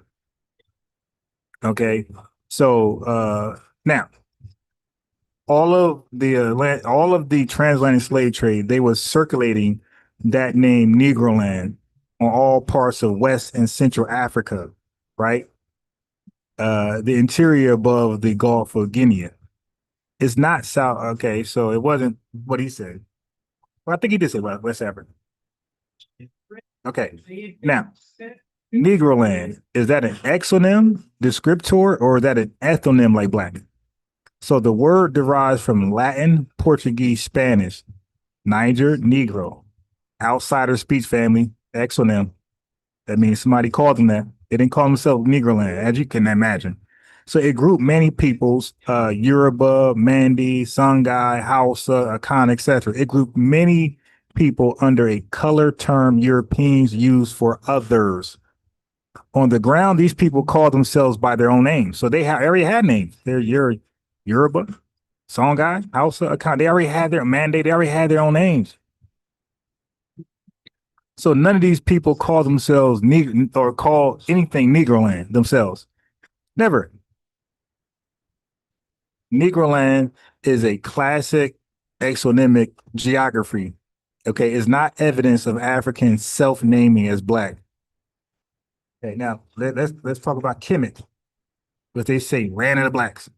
So the ancient Egyptian name, most commonly glossed as the Black Land, contrasted with Deshret, the Red Land, the desert. So the Black Land, the Red Land. So why Kemet does not equate to black people? Ethnonym. Okay. In Egyptian writing, determinatives, the little classifier signs distinguish whether a word is a place, people, abstract, etc. Kemet. But the land determinative refers to the land. So Kemet family did not point to people. It referred to the land with the land determinative, specifically the dark, fertile, alluvial soil in the Nile floodplain, contrasted with the red desert, Deshret. Egyptians used endonyms for themselves like RMT, Remit, the people. So Remit and Kemet, people of Kemet, again pointing to a place. So Remit were the people, Kemet were the place. So modern writers argue Kemet means black people, but that hinges on ignoring determinatives or generalizing the color root KM, black, from land, soil to people. The consensus reading is geographic soil, not a racial ethnic name. All right, so Kemet is a place name contrasting soil land colors, not an ancient ethnonym, black, for the people. So check this out, the way color words work historically. Let's just get it out. Greco-Roman, okay, they use burnt face to call Ethiopians as an exonym. Arabic, Balad al-Sudan, land of the blacks, is a regional descriptor used by outsiders, not a single person, endonym. European empires, Negro, black, were administrative racial labels for others, enslaved, colonized, or distant peoples. Within Africa, primary identities were ethno-linguists. I keep saying this over and over. I hope this registers in your big head. Within Africa, primary identities were ethno-linguistic or political, and the examples are Igbo, Akan, Wolof, Hausa, Tuareg Ethiopians as Amara, Aroma, Tigrinya, etc. Color terms might appear in poetry, contrastive nicknames or social descriptors, adjective, but they were not the main ethnonyms. Our black is our main ethnonym. So when does black become a self-ethnonym? Now going back to the Haitian Constitution, 1805, a civic political move using black to unify citizens, still an exceptional revolutionary usage. This is the exception. What do tethers do? They use the exception as the rule, and the exceptions are never the rule. So 20th century US, during our Black Power, Black Arts era, Harlem Renaissance, Black capital B is used as a people name for descendants of American slavery, FBO ADOS. That's when black becomes a stable ethnonym in everyday life, not just a descriptor. Mass adoption came via culture, music. I'm black and I'm proud. Say it loud. Schools, e.g. So you got James Brown beyond just movement leaders. Beyond movement leaders. They trying to strap it. They Stokely Carmichael disrespecting James Brown. Okay, so Negroland, just to wrap it up, family. Negroland is a European map term. It's an exonym. Exonym means you're out of here. For a region, is not evidence that Africans identify themselves ethnically as black. Kemet, most straightforwardly means black land, fertile soil, opposed to red land, red soil. It's about land soil, not a people called black. Okay, across pre-modern sources, black functions as a descriptor or outsider label far more than a self-ethnonym. So the modern widespread use of black as a self-ethnonym is historically late. It came late. That's a fact. It's not early. It's not ancient. It's late, 20th century late. And most fully realized in the US amongst black people, the only black people, with the Haitian constitutional case as a notable earlier political precedent.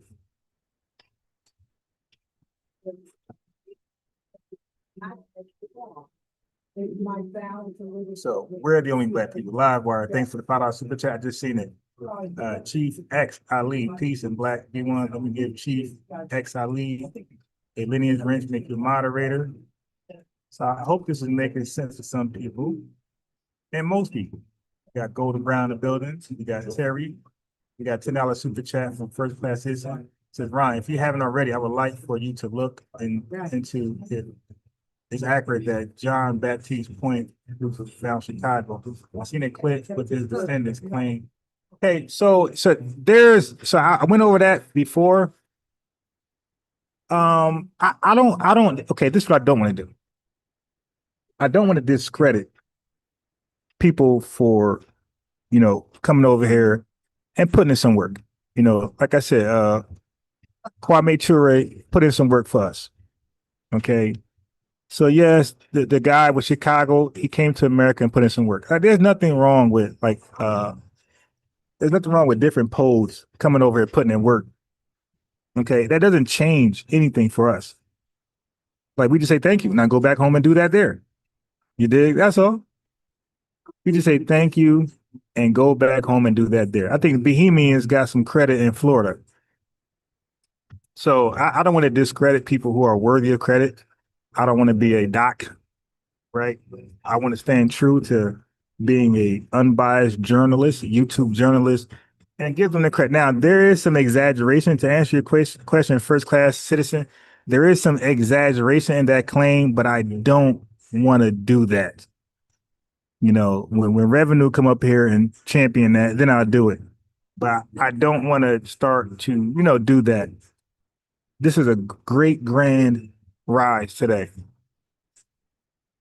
So to answer your question, there is some truth in that, and there is also a lot of romanticization. There's a lot of exaggeration in that, for sure. We got New Kim in the building. B4 Vengeance in the building. I was waiting for it. We got FBA in the building, FBA 1. I was waiting for that damn revenue to come back in. All right, so let me play a little more of this. Let me play a little more of this. Yeah, I represent my lineage. We talk in my group. We talk about hoodoo. We talk about the old slave stories in the South, and that's the thing too.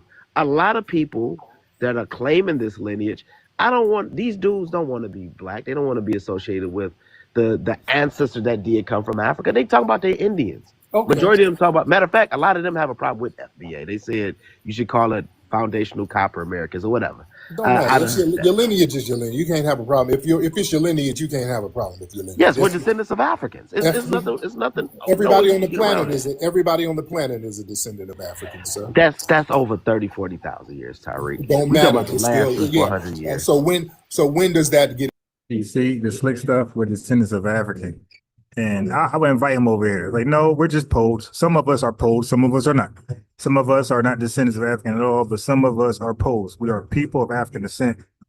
That descendant of African stuff, you're going to screw us with that. But we are definitely Poles. We are definitely people of African descent as our race. We got that commonality, and that's it. And after that, we go our different directions. And our directions made us who we are today, well-respected Black people and the only Black people.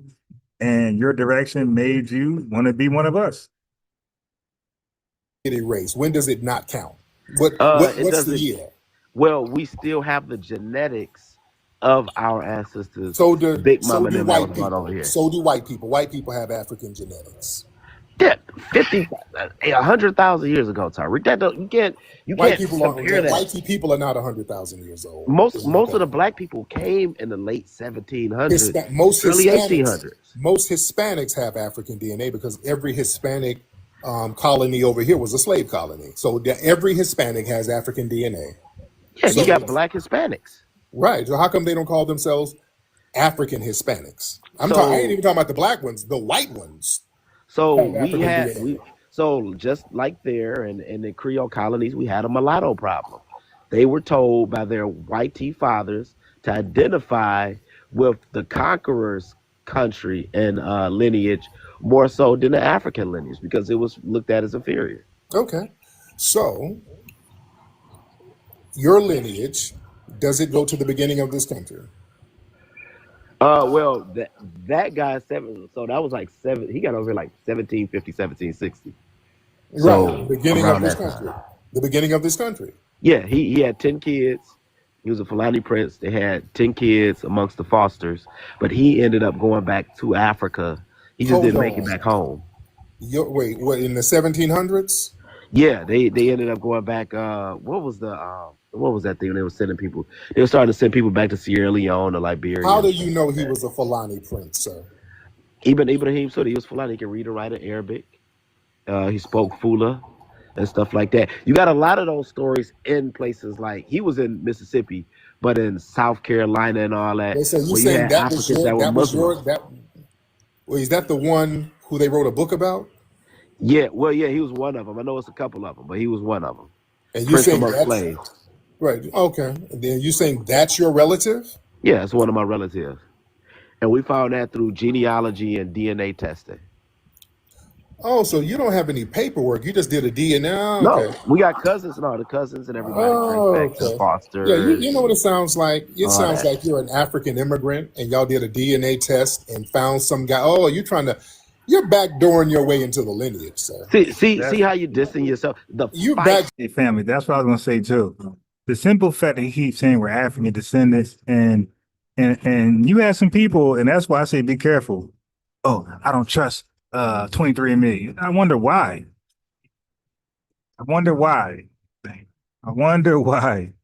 Oh, I did it this other way.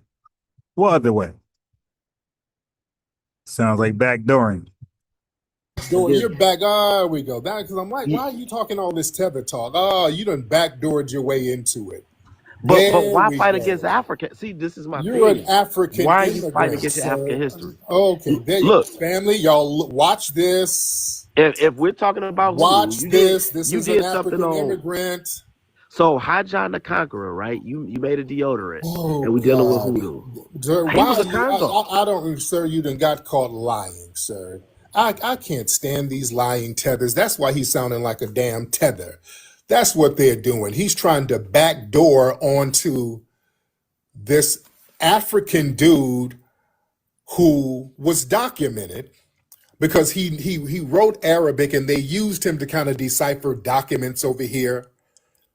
There was a couple of people who came over who were Muslim, and some of these guys were able to decipher certain Arabic scripts that a lot of the white supremacists couldn't do. So this guy kind of was a well-known guy. So what he did, he basically did his little African DNA test and found that the tribe over there was connected with that guy.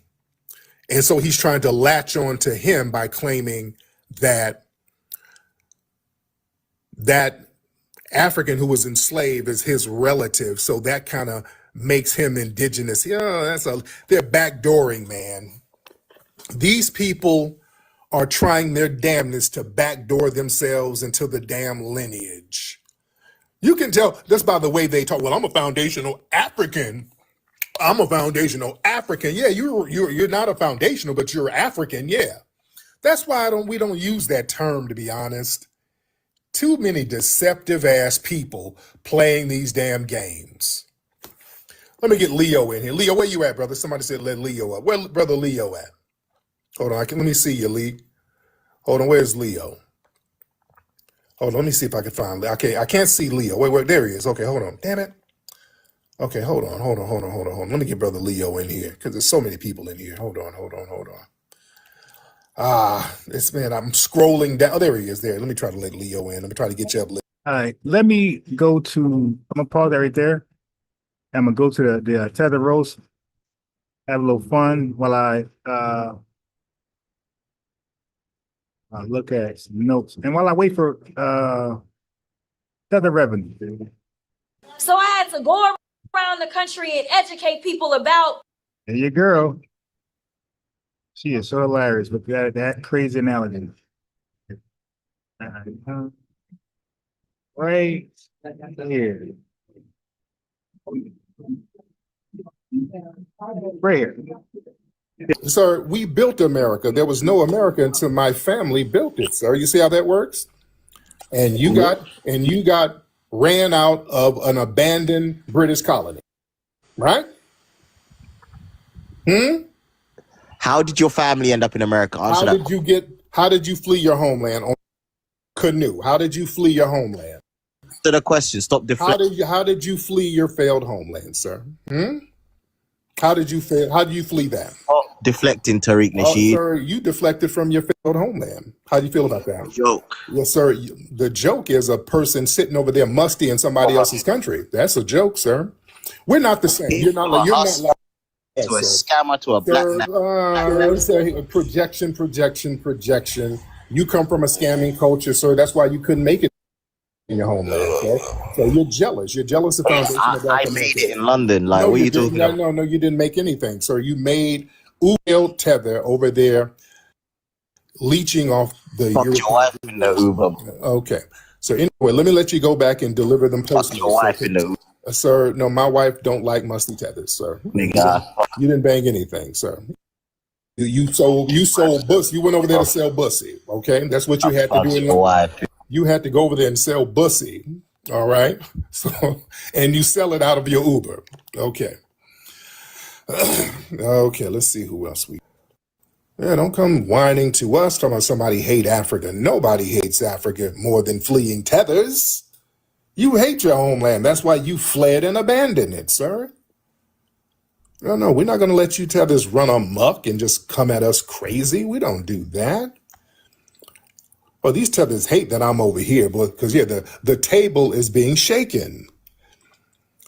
Oh yeah, we done got some straightening. Now that I'm over here, I got one of the most poppin'est spaces over here in what, a week? I'm looking at the Chiron up here now. It says I got one of the highest ranking shows on here, the live spaces. This is like a week. I've been on here for a week.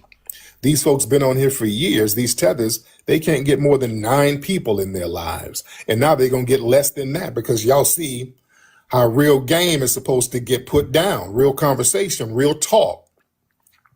They can't take that. So now they ain't getting no listeners. You ain't nobody going to listen to me and then go back and listen to them. They know that. They're struggling. Why are you here at TikTok? You're messing up our money, Tarek. Yeah, I am messing up messing up your coins. Now you got to sell more bussy. That's what that's about. Well, they hate that I'm over here because all that lying is going. All that, let me tell the tethers something. This is a new day. We cleaning this up over here. All of that bitch assness, all that, we cleaning all that up. All that denigrating foundational Black Americans, we're cleaning that up. Yeah, that's why I wanted to come on in here because y'all been talking greasy about me for years and building content off me. Then I see these spaces where y'all just talking about our lineage like dog. Y'all just really denigrating my folk. And y'all know I don't play that. I don't play that at all. When y'all start denigrating the family, it's up and here I am and let's go. All right. That's what it is. It's up and it's going to stay up. And this is the new norm. What's up, Julian?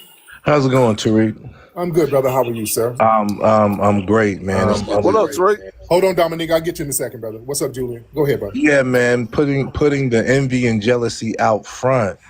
It's a beautiful thing. For the first time, really, because of social media and the ability to go live, Black people have really had an opportunity, such as yourself, to really defend our history. Yes. Defend our history here in America. They seem to have bought into this idea that they just gonna come over or jump on the bandwagon, so to speak, of foundational Black Americans as if we're not warriors. Right. We're warriors from day one in this country, and we still are. Mm-hmm. This so-called diaspora is over already before it was even started. Mm-hmm. It'll be over quick. Yeah. Oh yeah. Yes, indeed, man. So yeah, we're getting some straightening, man. We're making everybody get some act right over here. Thank you, brother Julian. Dominic, what's up, brother? Hey, how you doing, man? Hey, I'm a long time listener, man. I'm just hollering at you. I'm just showing support, bro. Hey, man, I appreciate that, man. Thank you so much, King. I appreciate that. Thank you so much. Let's get Z Nice in the building. How you doing? How you doing, Mr. Tariq? How you doing? I'm good, Z Nice. How are you, sir? Good, man. I've been following you for years, man. I just got one question, man. What can I do to? I got kids of my own. What can I do to improve the Black community? Like, what can I do myself? I rely on what anybody else can do. What can I do to start?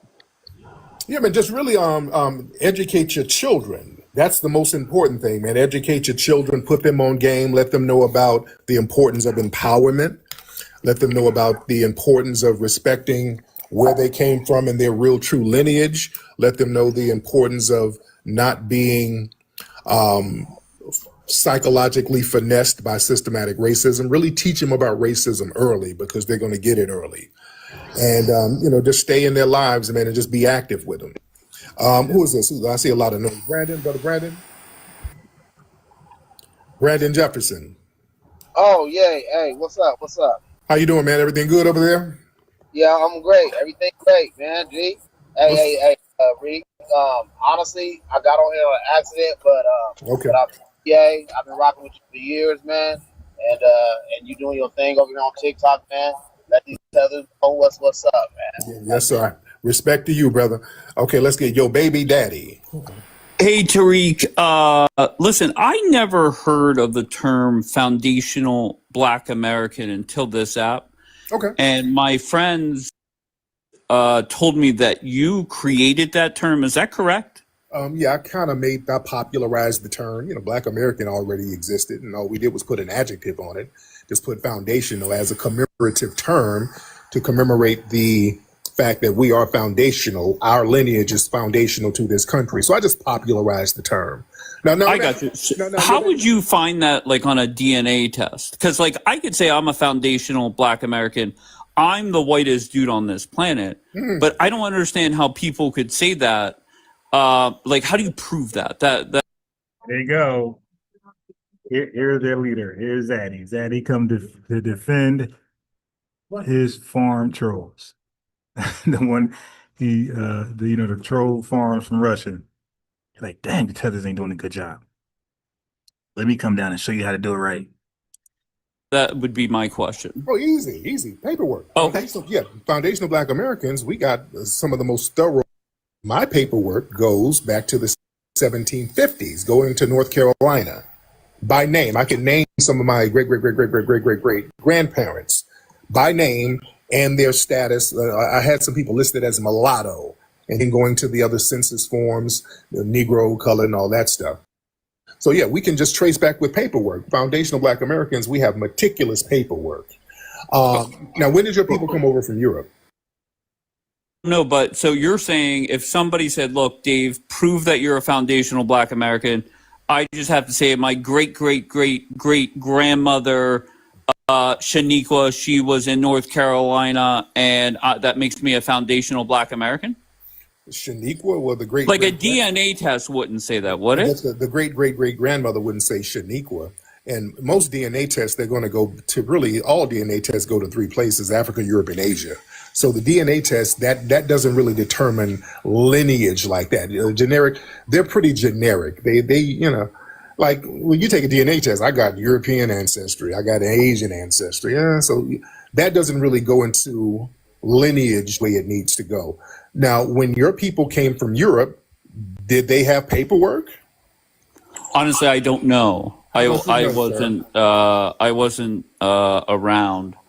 To me, this whole foundational Black American thing is like believing in Santa Claus. That's the way that it comes off to me. I could be wrong, and I just think how so? I don't know. Once again, if you take a DNA test, have you taken a DNA test before? Yeah, but I just explained to you that lineage you can. I understand. No, I understand. But have you taken a DNA? Slow down. Hold on, your bitch ass isn't gonna mute me. Be a grown ass man. Don't. There we go. The white supremacists, the white supremacists, they what do up, bitch ass? They do. Ew, daddy straight zesty to a full hand, hot hand, whatever. Dude, I removed some of the stuff you said, and so did the chat. I just timed you out for half an hour. After the half an hour is up, if you continue, you say you're not trolling, well, you're spamming. Okay, so if you're not trolling, you're dead serious about your bullshit article, then you're spamming. I don't want you spamming your bullshit article in the chat. So you got a timeout for 30 minutes. You come back on here after 30 minutes, you'll be timed out for 24 hours. We'll see you 1 o'clock, 2 p.m. tomorrow. Okay, so there you go. I gave you the link to come on here and talk about your bullshit paper. You refuse to do that, so we don't want to hear about it. We don't want to read about it in the chat. You're spamming. It's to me, it sounds like a garbage paper. You don't want to defend it. You don't want to advertise it. Ooh, where they do that at? You don't want to advertise your article? So to us, it's a garbage bullshit paper, and don't spam it in my chat. We don't care nothing about it. And go somewhere else and do that. Okay? So you come back on here and try it again. We'll see you tomorrow, 1:30, 2 o'clock. Right? So let's continue. Do the 4 T's too. That's why I slowed him, because he started trolling. I said, let me slow him down. And now he's crashing out. This is the tap out. Okay, sir. Right. Now, hold on, calm down. Now, let's talk. Let's calm down. Well, it's hard to talk when. Okay, but you're not going to talk over me. Okay. So you're muting. What up? Right? Yeah. You don't come in here just trolling. We don't do that. Now, why are you trolling? Now, usually there's pain there. You're trolling because there's pain. Now, do you have pain because your birth? Slow down, sir. Are you upset because your birth rates are declining, sir? Once again, can you just answer this question directly? No. I asked you a question. Okay, sir. go ahead. Are you trolling now? Because trolling, there's usually anger behind that. So are you angry that your birth rates are declining, sir? Yes, I'm extremely angry about that. But I answered your question. If you can just answer mine. Now let's get into that. Now you're angry about the. Okay, so you can't answer a question. You're a bit. But we're talking. You're a bit. No. Well, that's what your sister. And that's further. I don't know what that means. Your sister's getting soul pole, and that's further declining your birth rates. Is that what's upsetting you? Your sister getting Yes, piped that's down? what's upset. No, what really upsets me Is your sister getting piped down by Jamal? not Jamal. By Jamal. Is your sister getting piped down by Yes. Jamal? Yes, Right. a couple Jamals. Right. So you have a little Negro nephew. Once again, I don't. So do you have a black nephew? And is your nephew FBA? Do you have FBA in your family? Yeah, I think that's what you're upset about. I think your sister had a black FBA child, so you have an FBA child in the family, don't you? Mm-hmm. Couldn't imagine muting somebody. Yeah, I'm talking to you, sir. I want to talk about your little Negro nephew. No. I'm going to. You know what? I'm going to have your baby. All right. Okay. So in all seriousness. All right. No. Get out of here. You're not going to troll in here. What to do? You're not going to have any mayonnaise left in the house, sir. All right. Yeah. I caught he was trolling. He was talking about your great grandma named Shaniqua. He thought he was slick. Yeah, I caught his trolling. Yeah, I caught that. He thought he was slick. A little mayonnaise encrusted ass. Miss Hershey Kiss. What's up, Hershey Kiss? Happy when I seen your name fly across my screen. I just want to come and lend my support and just let you know that we got your back. I just want to let you know I'm a regular girl from the south side of Chicago, and I've been fighting for my life in these panels. Every angle they've been coming at. I'm just a regular person that, from the south side of Chicago, but I really do know the history of myself and things like that. Yeah. And I be in here fighting for my life from every angle, from the Africans, from the Latinos, from the mulattoes, and then you got the people who just want to claim. FBA, if you're here and you're of the lineage, ADOS, FBA, descendants of freedmen, you might want to make that known in the chat so you don't get timed out or, by mistake. Friendly, lineage fire is what we call it. If you don't want to experience lineage fire, then let us know in advance you're of the lineage so I can make you a moderator, give you a lineage rent so you can like the video, subscribe, notify, super chat if that may be you, donation super chat or donation cash app right there, $ buys Ron. But you might want to let us know you're the lineage so you don't experience friendly fire.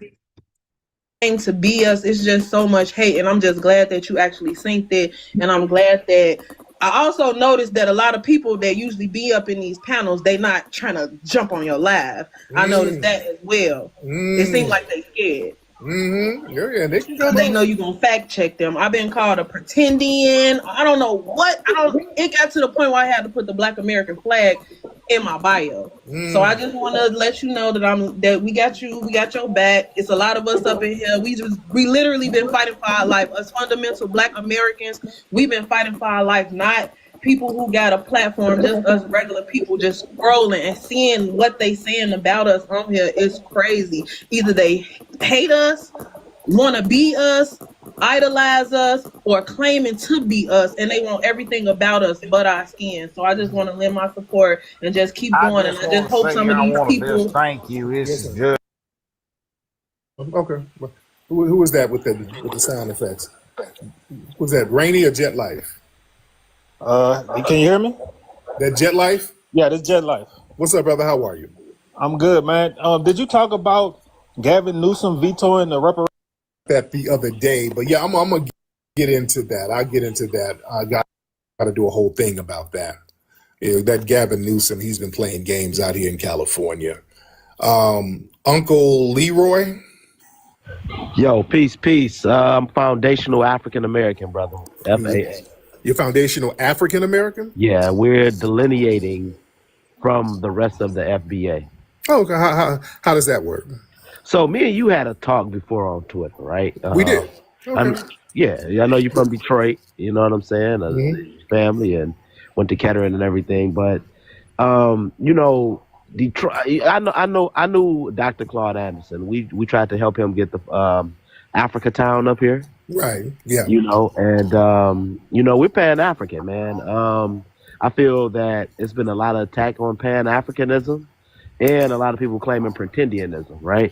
Because you said the Folsom people were black. You know what I'm saying? We had a debate about that. Yeah, they were. Right? So a dark-skinned Native American doesn't make them a black person phenotypically and genetically. Yeah, well, it does. Because they were calling them Negro. That's when they came over here, they were calling them Negro. That's what makes them a black person. That was because of servitude, not necessarily phenotype. Negro de terra was because of servitude. Negro de terra, that's what it was comparable to. And then they stopped it around 1755. But they were already on the plantations mixing in with everybody else. So yeah, that's irrelevant now because they're all just black. They were all black. All those people who ended up on plantations ended up being black. They reclassified a lot of indigenous people who were on this land for thousands of years. Jack Forbes talked about this in his book. Blacks and were Africans and Native Americans. So this is very well documented. Yeah, so but Jack Forbes is not a reputable source. He what? He's not a reputable source. I don't like when people do that. See, okay, who would be a reputable source then? Because when you start bringing up people, folks be on, well, that person ain't reputable. So who's reputable? So we got different books that they document people that had grandmothers and all that were enslaved or grandfathers, telling them how they came from the Congo, Madagascar. Slow down. Who's reputable? Who would be a reputable source? Well, please answer that. John Henry Clark will be one reputable source. There you go. All right, that's just weirdo. You skip it. He was brought to Mississippi during the 1700s. Ibrahim Suri. Okay. It got popping because of black people. One of the richest people in this state was a foundational black American woman named Biddy Mason, who was one of the founding grandmothers of Los Angeles. Yeah, I know about Biddy Mason. Yeah. I learned about Biddy Mason from you. Yeah. And where we have the Hidden History Museum, that was a wealthy black neighborhood in the 1920s, 30s, and 40s. And they put the damn freeway over it and uprooted the community, which is what they do. She tapped out, by the way, guys. Okay, I didn't leave her out. No. See, they say stuff and can't stand on it.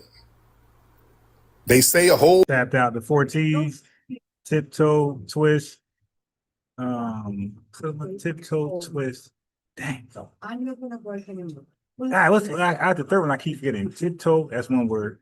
Twist, something, and tap out. Man, the third one I keep forgetting. It's funny though.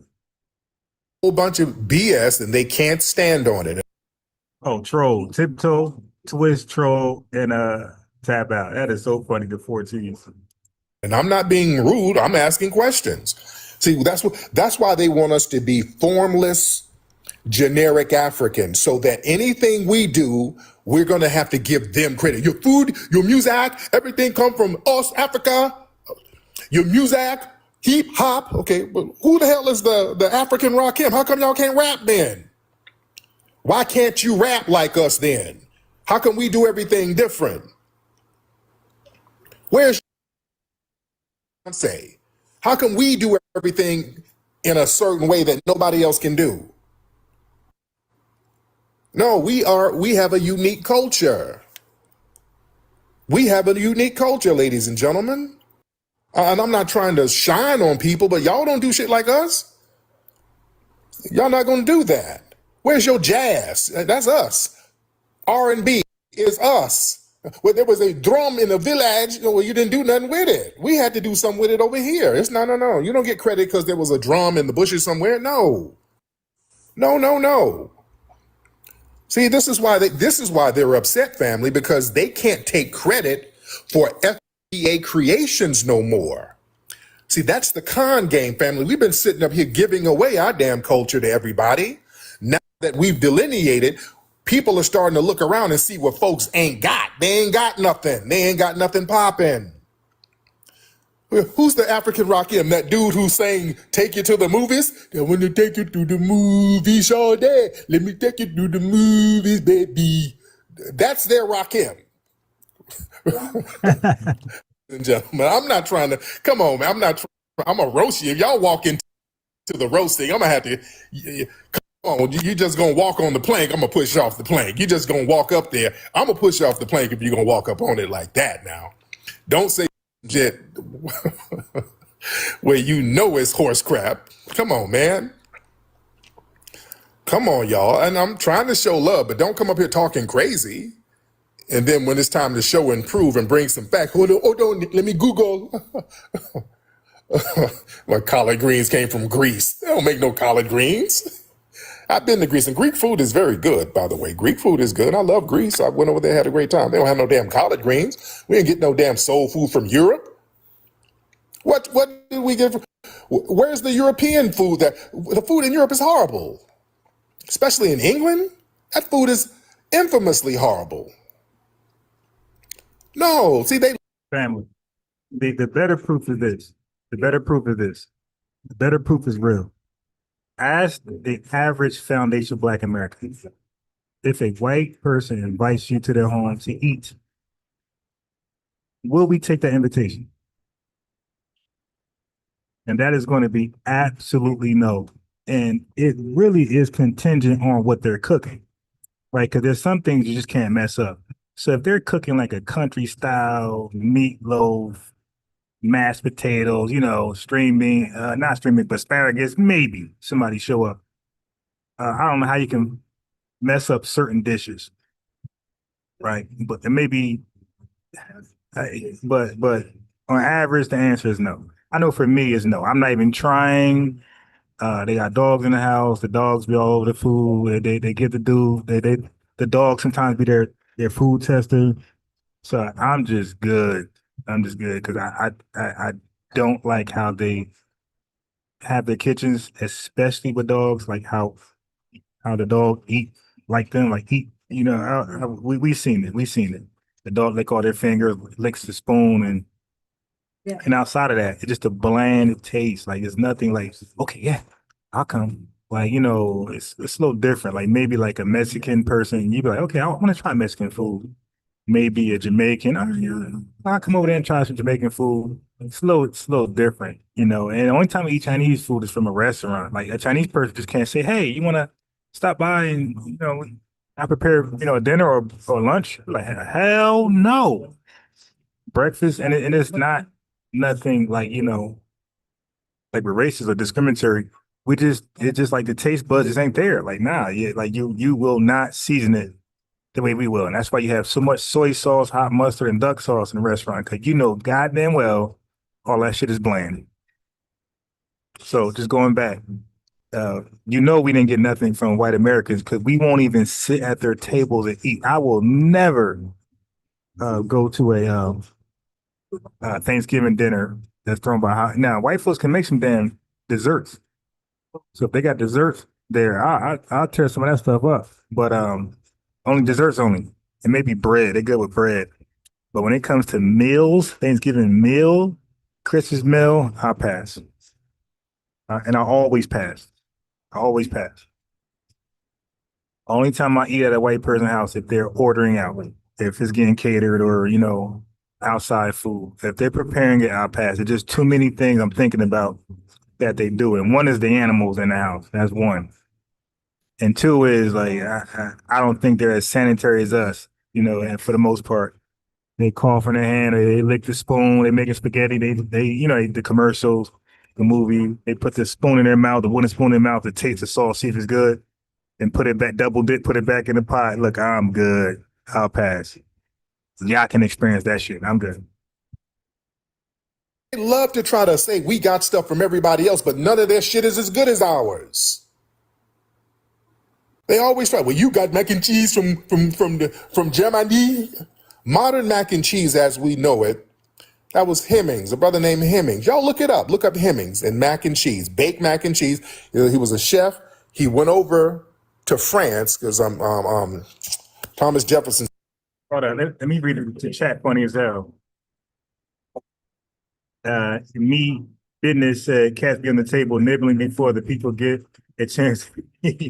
Raisin, carrot, salad. Don't forget the cat on the counter. Yeah. He said, Brad, if they got popcorn salad, yeah, hilarious. If they got pets, it's a guarantee no. It's no. No. I know how they do with their pets. They're different than us. So if it's pets, is hell no. I'm definitely popcorn salad. Yeah, stop, man. Popcorn salad. FBA don't eat cottage cheese sandwiches. So when Tarita said macaroni and cheese, listen, even if we got it from them, we don't make it like them. We do bake mac, they do stove mac, and the cheese ain't the same. We douse cheese all up in there. Our mac be cheesy as hell in this baked mac. Their cheese don't be cheesy like ours. And again, it's like cheese noodles. When they make macaroni and cheese, it's like cheese noodles, different from ours. Like it's noodles, like it tastes like noodles. It tastes like cheese, hot cheese flavored noodles. I'll pass. I may make my agent take out my yeah. So I'm good. Cash on the counter. Oh, Larry Hollins. Yeah. So I'm good. Like it's just a no, and especially if dog house. Now, if they don't have dogs, and I'm like kind of cool with these white people, and I know they're very clean. They're very clean. You dig the germophobics. And again, no pets. Then it depends on what they're making. I may entertain, but it depends on what they're making because I don't think people can mess up fried fish. Now I know it won't taste like ours. I know that, but we could add hot sauce for the very least. So at that point, it's just what are they making? But for me, it got to be like less hands on. Like meatloaf is too hands on. Chicken, like it ain't that handsy on. Then they putting it in a damn fryer, cooking off the germs. But overall, is no. I'd rather not. But if I had to, it would have to be somebody I know that's like clean and germophobic because they are too coughing their hands and finish cooking. Type, I'm good. And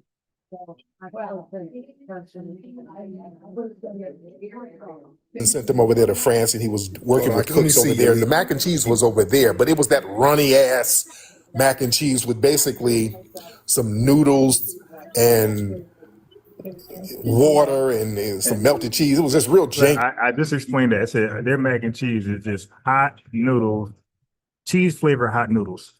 The way they made it over there, it's that runny ass stuff. And he said, no, we're going to put some flavor on this. Let's season it this way. Let's get this type of cheese. We're going to bake it. We're going to do it this way. That's where the modern mac and cheese came from. It came from a foundational Black American, Hemmings. Now, y'all look that up. Fact check it. So I like to give names and dates. This was early 1800s. Come on now. See, I know we're foundational Black Americans. We're phenomenal people. And we've been too damn nice with sharing our damn culture. And then people start taking that for granted. We share our culture and say, okay, well, since we all melanated and we all of African descent, yeah, we all can share. And then what happens is we saw what Busta Rhymes did. Y'all remember some years ago, Busta Rhymes was like, they back on Americans, they ain't got no culture. Yeah, hip hop came from us. Everything about hip hop, that came from the Caribbean. Yeah, because they over here, they ain't got no culture. Well, what they got? They ain't got no culture. You know what I'm saying? That type of stuff. So yeah, we said, no, we're gonna have to change this thing up. Now we're gonna have to start bringing truth to power. We're gonna have to, if you're gonna make an omelet, you're gonna have to break a couple of eggs and a couple of fillings gonna get it because we got to get this omelet together. LC Don, hop on LC Don. Hey, you lighting this whole TikTok on fire. What's good? What's up, Playboy? You good? What's up with it? Hey, we met a few times in real life though, but have you been to the museum? Yeah, the museum on Crenshaw. Yeah, I've been to the screening for Hidden Colors 5, all that shit. No doubt. I appreciate you. Because because I remember years ago I had a Jamaican friend though. He was always like because when I would be hip up on what Black folks need to do and overcoming our oppression and all this other stuff, he was always on some he was always on some anti, he wasn't against, he was always against what we doing on the spaces. And it didn't dawn on me like why he would be like that, Yeah. And you know what? Thank you for the call, brother. And you know what? We started noticing that whenever we started talking about reparations, we would always see somebody jump up, man, we don't need no reparations. Man, we don't need nothing, man. We ain't gonna get no reparations. We and us and after a while we start saying, who are these people? Why are they saying that? Who would be against reparations? And then we start looking in the backgrounds of these people, and we started to see these were people who weren't even qualified for reparations. These are immigrants. Every time we would talk about reparations, the loudest people against it were immigrants. And I bring this up all the time. When they had that little jive-ass reparations hearing in D.C. years ago, they had a dude named Coleman Hughes, and they had Candace Owens up there. And both of them were on national TV talking down on reparations. Now, we know Candace Owens, she identifies as Caribbean. This Coleman Hughes guy, they left his last name out. His real last name was Cruz, and he was Puerto Rican. He's not qualified for reparations, and he was against it. Right. I remember that. Yeah. One. So we started to put two and two together with these people. Okay, let's get them. Jasmine. Hi, Karik. I want to say that I super appreciate what you have brought to TikTok. Yes. When I first came on this freaking app a year ago, I was just like everybody else. Like, where do I fall into the space of these weird Africans and the Siberian Native Americans and Mexicans sometimes? And like, so like everybody's trying to say that they are foundational Black Americans, okay. And I always thought that it was super weird. Then I would go to the panel and they'd be like, well, you know that Kamala Harris went to an HBCU. And I'm like, there's white people that go to HBCUs too. Oh, yeah. But on her birth certificate, where she's allegedly from, which is Cali, where I'm from also, it says on her birth certificate, Caucasian and Jamaican on their freaking birth certificate. Right. Very weird behavior. And she supposedly was born here, just like Obama, who was born supposedly in Hawaii when he's a whole Kenyan, and he grew up in freaking Indonesia. He only went to high school in Hawaii with his white tea K-Beast mom.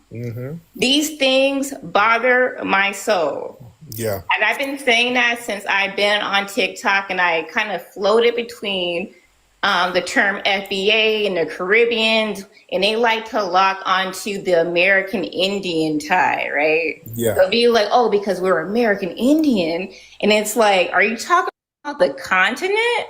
Or are you talking about the USA part of who we are? That's where they always thought to falter. Well, you know, I'm American, so I'm Tejano. I'm South American. I'm Guyanese or whatever, and we're Indian. And they're not the same. And I don't want to get too off point because I can just go on and on and on about these pretendians. And I heard you talking the other day about the two types of Indians, American Indians. There are the indigenous Black types, the Mas, all those tribes where they had to either be forced to go to a reservation and get welfare, or be freedmen and actually build this country. And that's what FBA is when I think about it. Absolutely. Thank you, dear. Because that's another hustle. I'm telling people, a lot of people who are saying that they're Aboriginal or Indigenous, some of these people are actually Caribbean. Yeah, I just saw a video of some chick was, Tariq.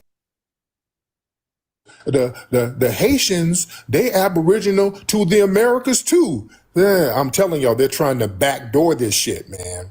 They're trying to backdoor with some Arawak and Carib Indians. They're trying to use this retroactive backdooring into the foundational Black American lineage. They're trying to be real slick. And the thing is, if you immigrated here, that's irrelevant. If anybody in your family immigrated here, they ain't FBA. If there's some immigration papers somewhere on one side of your family, that ain't it. It's that simple. What's your name? Monumental? I think that's your name. Yes, sir. Monumental Musa, man. Shout out to you, man. Respect. How are you? Yeah, I'm well, man. I can't complain, man. You know, I'm from Chicago. I've been following you for a long time, and I'm glad. I'm glad that you brought up this conversation about delineation, because it's very needed. Yeah. You know, I'm a 37-year-old American Muslim, right? I practiced Islam for a long time, but by choice though, not because it's something. I just feel like Islam grants me a lot of discipline. Oh yeah. And I go to the mosque with a lot of people from West Africa. You've been to Chicago. You know how the downtown Islamic Center and all that stuff is. Mm-hmm. And I've asked these people, West Africans, Central Africans, Ethiopians, Somalis, Eritreans, you know, they do not treat us. Very clear distinction between a foundational Black American and themselves. Mm-hmm. And they talk down on us very badly. Yeah. You know? So like when this delineation occurred, I was so ecstatic for it to happen, you know, and shout out to Professor Smalls, you know, because y'all two talking points is the main talking points that I've been able to utilize to substantiate why I am a foundational Black American. Oh yes, Professor Small, he's the truth. That's one of my master teachers. Yeah, and you know what? I'm glad you said that because people always try to say that you don't like him, and I'm like, that's contrary. Who the hell, man? Yeah, it ain't about liking or loving. It's about information. It's either correct or it's garbage. And a lot of what Professor Small be saying in regards to FBA be garbage. It be garbage. That's a fact. Okay. Anybody say that is a damn liar. Don't ever, man, anybody say some shit like that, check them. Professor Smalls is like a father to me, man. Hell no. I love they always say that. I'm like, that's not even true. Like, that's not true, man. Nasheed always speaks highly of Professor. He's in my new movie. Yeah, we got a new movie coming out. He's in it. So yeah, don't let these folks be on here just lying their asses off, trying to sow division and all that stuff. And yeah, we ain't going for that. Watch these liars out here. That's a bald-faced lie. Lady Dalton, thank you for the... Hi, Tariq. Thank you so much for having me on. And I saw you in person at the reparations task force hearing in Oakland, and you are a lot taller than what I imagined. I don't know why. I thought you was about like sitting at like 5'10", 5'11". I think you're at like 6'2", because I was in heels and you were still way taller than me. Oh yeah, I'm like 6'4", 6'5", 6'4", 6'5". Oh yeah, you very tall, because I was still looking at, I was like, oh wow. But it was great to see you out and about. Shout out to you for the museum, and thank you so much for lighting up TikTok. It has been so hilarious. And shout out to the family in the room, because they be, whenever you go on, I be getting a lot of like, come on in here, you know. So shout out to you and shout out to everybody here. Yes, I just have 2 quick points, just Go 2. ahead. Mm-hmm. The first is that my father was born in the same time period as Mrs. Imhoff. And he has 2 Negro parents on his birth certificate, and she has 0. So everybody can take that for what they will. I am Black American on all 8 sides for context. So again, my dad, 2 Negro parents, Mrs. Imhoff, she had 0 Negro parents on her birth certificate, and they were born about 10 miles away from each other. The second point. Difference between me and most people down P is that I can show what I say. It's not my opinion. I'm not putting pieces to the puzzle. Okay. Yvette Carnell is pro-lineage. She's pro-lineage-based reparations. Now, anything she said after that you disagree with, that's between you and her. But she's pro-lineage reparations. She's on code. Okay. Professor Smalls is not pro-lineage reparations, my boy. That's a big difference. Okay. So Yvette is all for delineation. This aggregation, Professor Smalls is not. He called it division, divisive, and xenophobic. Big difference. Okay, so there's 43 million of us. I don't expect us to get along with each other, but our core stance is delineation, self-identification, and reparations, and Yvette Carnell checks the box on all 3. All right, now other things she might say, yeah, that's your personal choice to not rock with her, but she checks the box on all 3 of our primary declaration: self-identification, reparations, and delineation. That's all matters to me. Everything else can work down or left alone. Point is about the identification. And Kyle, is there any way that you can mute, because I can hear your background? Thank you so much, sir. So with that MENA classification, Middle Eastern, North African, none of these Africans said anything about them, and they've been trying to delineate on the OMB for I think like the last 10 to 15 years, and they are actually African. So why do they need us to be that so bad? So those are my only 2 points, Tariq. Thank you so much. Thank you, beloved. Oh, that's a great point. That's true. Yeah, these Muslims over there, over here, They're delineating. I forgot. That's a phenomenal point. Yeah, they're being a separate category, and they're from Africa. And they ain't saying nothing about them. They're not saying one thing about them people from their own continent coming over here delineating. They're going to be a whole different ethnic group on the census forms. But everything is all about 50 damn spaces daily running simultaneously about these FBAs are xenophobic. You hate us. You hate Africa. You hate yourself. Yeah? Everything is all about crapping on us. Let's get Brother Cal. Hop on in, brother. Hey, how you doing, Tariq? I'm good, Cal. How are you? YouTube, and seen that you have come over to TikTok. Welcome, man. Yes, sir. Yeah, I agree with a lot of what you're saying. And the gaslighting is crazy. I listen every day during work, and a lot of your videos get me through the workday. Hey, Don P, you want to click the link later on? We can discuss that. See, what happens is between me and you guys, I stay updated. I know context. I watch things front to end. Other people go to social media, they watch clips, out of text, out of context clips, and then they do their research that way. And then I just say click the link, and then let's talk about it live. You know, one thing I don't do is go back and forth in the chat too much. I'm trying to say, hey, you know, you can look at it a different way and move on. But if y'all insist to debate, I don't debate in chats. I debate in real time, and I'm undefeated on the net for 17 years. So if y'all think I know something that I don't know, I invite y'all on to try your luck. Roll the dice. Be the first one to take me down. So I'm happy that you allowed me to come up. Want to thank you for everything you do, and I'm trying to make it out to the November event, right? Yes. And then those tickets are gonna go on sale hopefully this Friday. So I'll keep you posted on that, definitely. Thank you so much, Brother Cal. Let's get Descendants of 1804.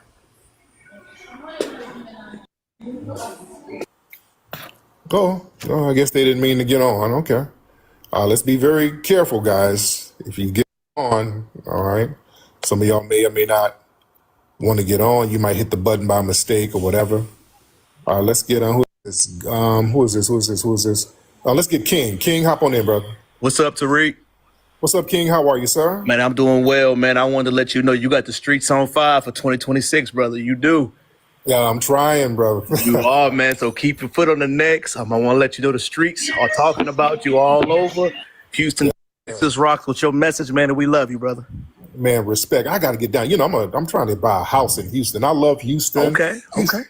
So, thank you, brother. Yeah, Houston is a vibe, man. I'm trying to get a house down there because we felt. Yeah, it's a family. You know, communication is great, but one thing about me, different than you, Don P, is that whoever I talk about, I watch their latest stuff. I'm a subscriber to people I agree with and disagree with. So I watch their latest stuff. I watch Jason Blacks, Dennis Sperling, Yvette Carnell, Tone Talks. I watch their latest stuff. Even that cornball doc, DOCC, Amawali. Okay, so when I come at people, they can't get me with that's out of context. No. I do my own clips, right? So I don't rely on clips on the internet. I do my own clips. I got a whole host of clips. Yeah, you guys seen them. So that means I got it from the context. Okay, so nobody ever can say I'm biased. I didn't mean it that way. Yes, you did, because I clipped it. Fell in love with Houston. Who is this? What's your name? D. It starts with a D. I got old Negro eyes. I can't see that good. D. What's up, man? Hello. So yeah, look at the screen. You're looking at the FBA glow, family. I've been saying that for the longest. There's a glow about us that people who don't have it is jealous, and they clamor for it, and they try to either steal it or they try to get it off of us. And that glow is similar to like Bruce Leroy. Some people call it certain vibes, certain energy, the majority spirit, the ancestors. There's a whole bunch of different terminology for it, but I just call it the glow. It's something that we have that when we're in the crowd, we just stand out. No matter what it is, we just stand out. You can go to football, you can go to music, academia. When we do something a certain way, we just stand out from everybody else, out the crowd. And I call it the FBA glow. Hey, brother, everything all right over there? Okay. I'm hearing some noises over there. Everything all right over there, brother? Okay, sound like he's working at Chuck E. Cheese or something. Okay, let me get some more folks in here. All right, let's get your phone lines together when y'all try to come in, family. Get your phone lines together when you try to come in. All right. I'm trying to add Lee. Every time I try, it's funny when I try to add people, the names jump around and then I end up adding the wrong person. I've been trying to add Brother Leo in here. Okay, who we got here? I'm adding so many different. Let's get Random. Random? Yeah, how you doing, man? How you doing, Random? I'm good, man. What's going on with you? Man, it's a pleasure to hear from you. I've been watching you since, like, a friend sent me to you like 10 years ago. Maybe, well, about 9 years ago when you was doing the Mac thing. Mac lessons, yes. Yeah. You talking about. You know what? That might be a perfect time for me to explain how I got wind of Tariq Nasheed. It was during the knockout game, family. Remember, that was a big thing in the press. So there was two people. The other guy I can't even remember, but there was two people that said the knockout game was a hoax, like it was BS, promoted by the media and possibly right wing media, and he was able to show that a lot of what they were calling a knockout game in America was video coming from the UK. So I was like, oh shit, that is UK. And so I started paying attention to that. Like, wow, but I remember it was two guys who did knockout videos that said it was a hoax, but Tariq Nasheed video stood out more so than the other guys. Like he had more receipts. I said, damn, because I was like, wow, that's like well put together, well articulated. And who the fuck is that? So I had went to his channel and, he has other stuff on there. So I'm like, all right, he had relationship advice. So then I went back and I watched 95% of all of his Ustream old, I'm trying to say Don P. That's who I am, bro. I'm a little different. I went back and watched all of his Ustream videos. That's why when we had Docs and Tethers saying, oh, he's against women, black women. I'm like, when and where? And shit, hell no. Like, I'm like, yo, show me that. Because I went back and watched damn near every last Ustream video. If not all of them, like 96%. I used to binge watch all of them. They used to be funny as hell. And so I used to hear people calling King Flex. I never knew why, because I'm catching up. And then I watched all the Ustream with damn near all of them. Then I got to his YouTube channel and started catching up from there, and I'm just caught up. So I'm one of those weirdos. Like I will watch everything, the people I like and people I don't like. I will watch everything about you to know everything about you. So when it's time to defend or debunk you, I got it. I'm gonna do an excellent job in defense. I'm gonna do an excellent job in offense. About you helped a lot of brothers out during that time. Oh yeah. And still helping brothers out. I'm doing my best, brother. Absolutely. How you been, brother? I've been. Yeah, so you remember that, Laura Mall? The knockout game. Does anybody remember that? When the knockout game was going crazy? And was anybody watching Tariq at that time? Because I caught him. That's when I caught him. I seen a video where he was debunking it, and he actually proved like they was using videos that weren't even in United States based. It was UK, like violence in UK. They're like tying it to an American black agenda. But that's how, so I don't go way back with some of you guys that know him as King Flex, but that's just my origins with Tariq Nasheed. It was a knockout game that let me know who he was. You feel me?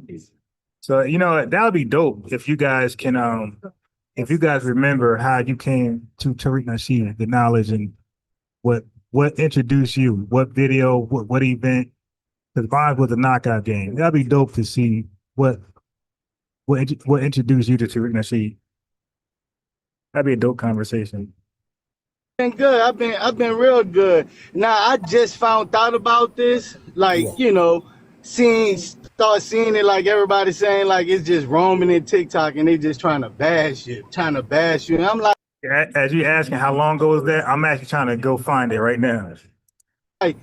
well, why? Like, why do you want to? Y'all, a lot of, and I stay in Houston too, so there's a lot of African people. Well, it's a mixed culture out here that's here, and they always want to associate themselves with what we doing. Yeah. And it's confusing. Oh yeah. But yeah. But the thing, thank you for the call, brother. But a lot of folks on here, that discrediting thing, they're just using me as a proxy for trying to denigrate lineage, because this is a Renaissance movement that's happening right now that they can't control. They attack somebody who's very vocal about the lineage. That's going to stop the momentum. It doesn't work. And that makes them even more frustrated, because there is no leader, there's no organization. Your lineage is your lineage, and you can't really do anything about it. Discrediting me is not going to make people not want to look at their lineage. I always tell people, if I get abducted by a damn alien and I disappear, people are going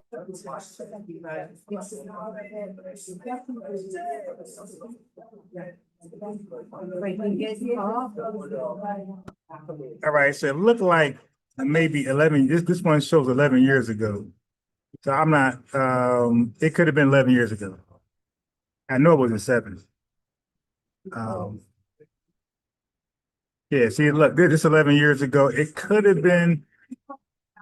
It could have been that. I'm not.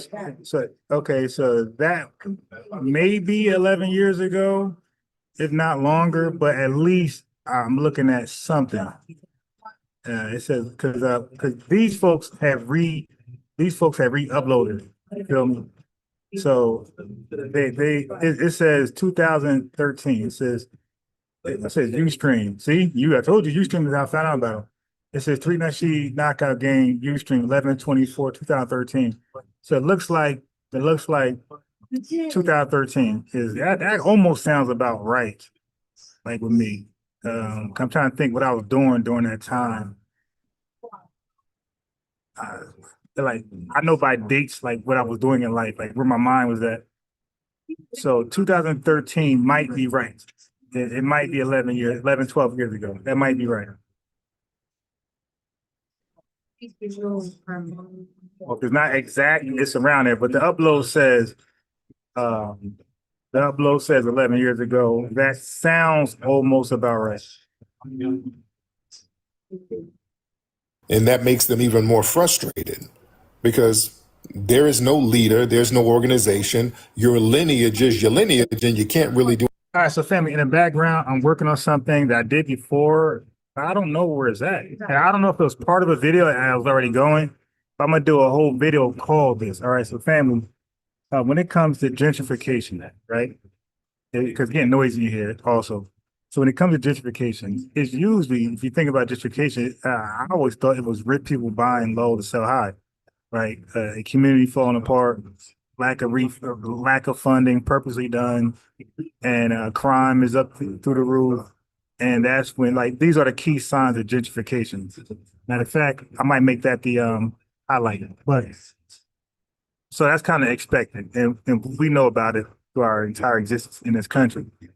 One day I was walking, I'm like, how the hell does poor immigrants gentrify us? Like, we get white folks, rich, wealthy people gentrifying us, buying low, selling high. But it's like, how does poor immigrants, legal and illegal, that have less capital than us, can gentrify us? Like, there's so many black cities up north that's immigrant cities now. Like, the black are gone. It would gentrify.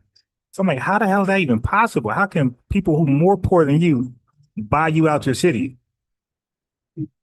So family, I did it already. I'm gonna do it again. Okay, so this would be the later live when I go today.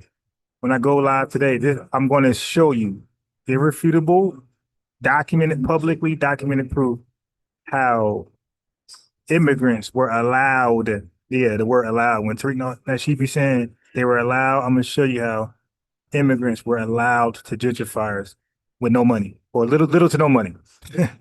They bought us out, little to no money. This is something dope that you guys want to tap into if you've not watched it before. But I'm gonna have more information on it. Okay, family.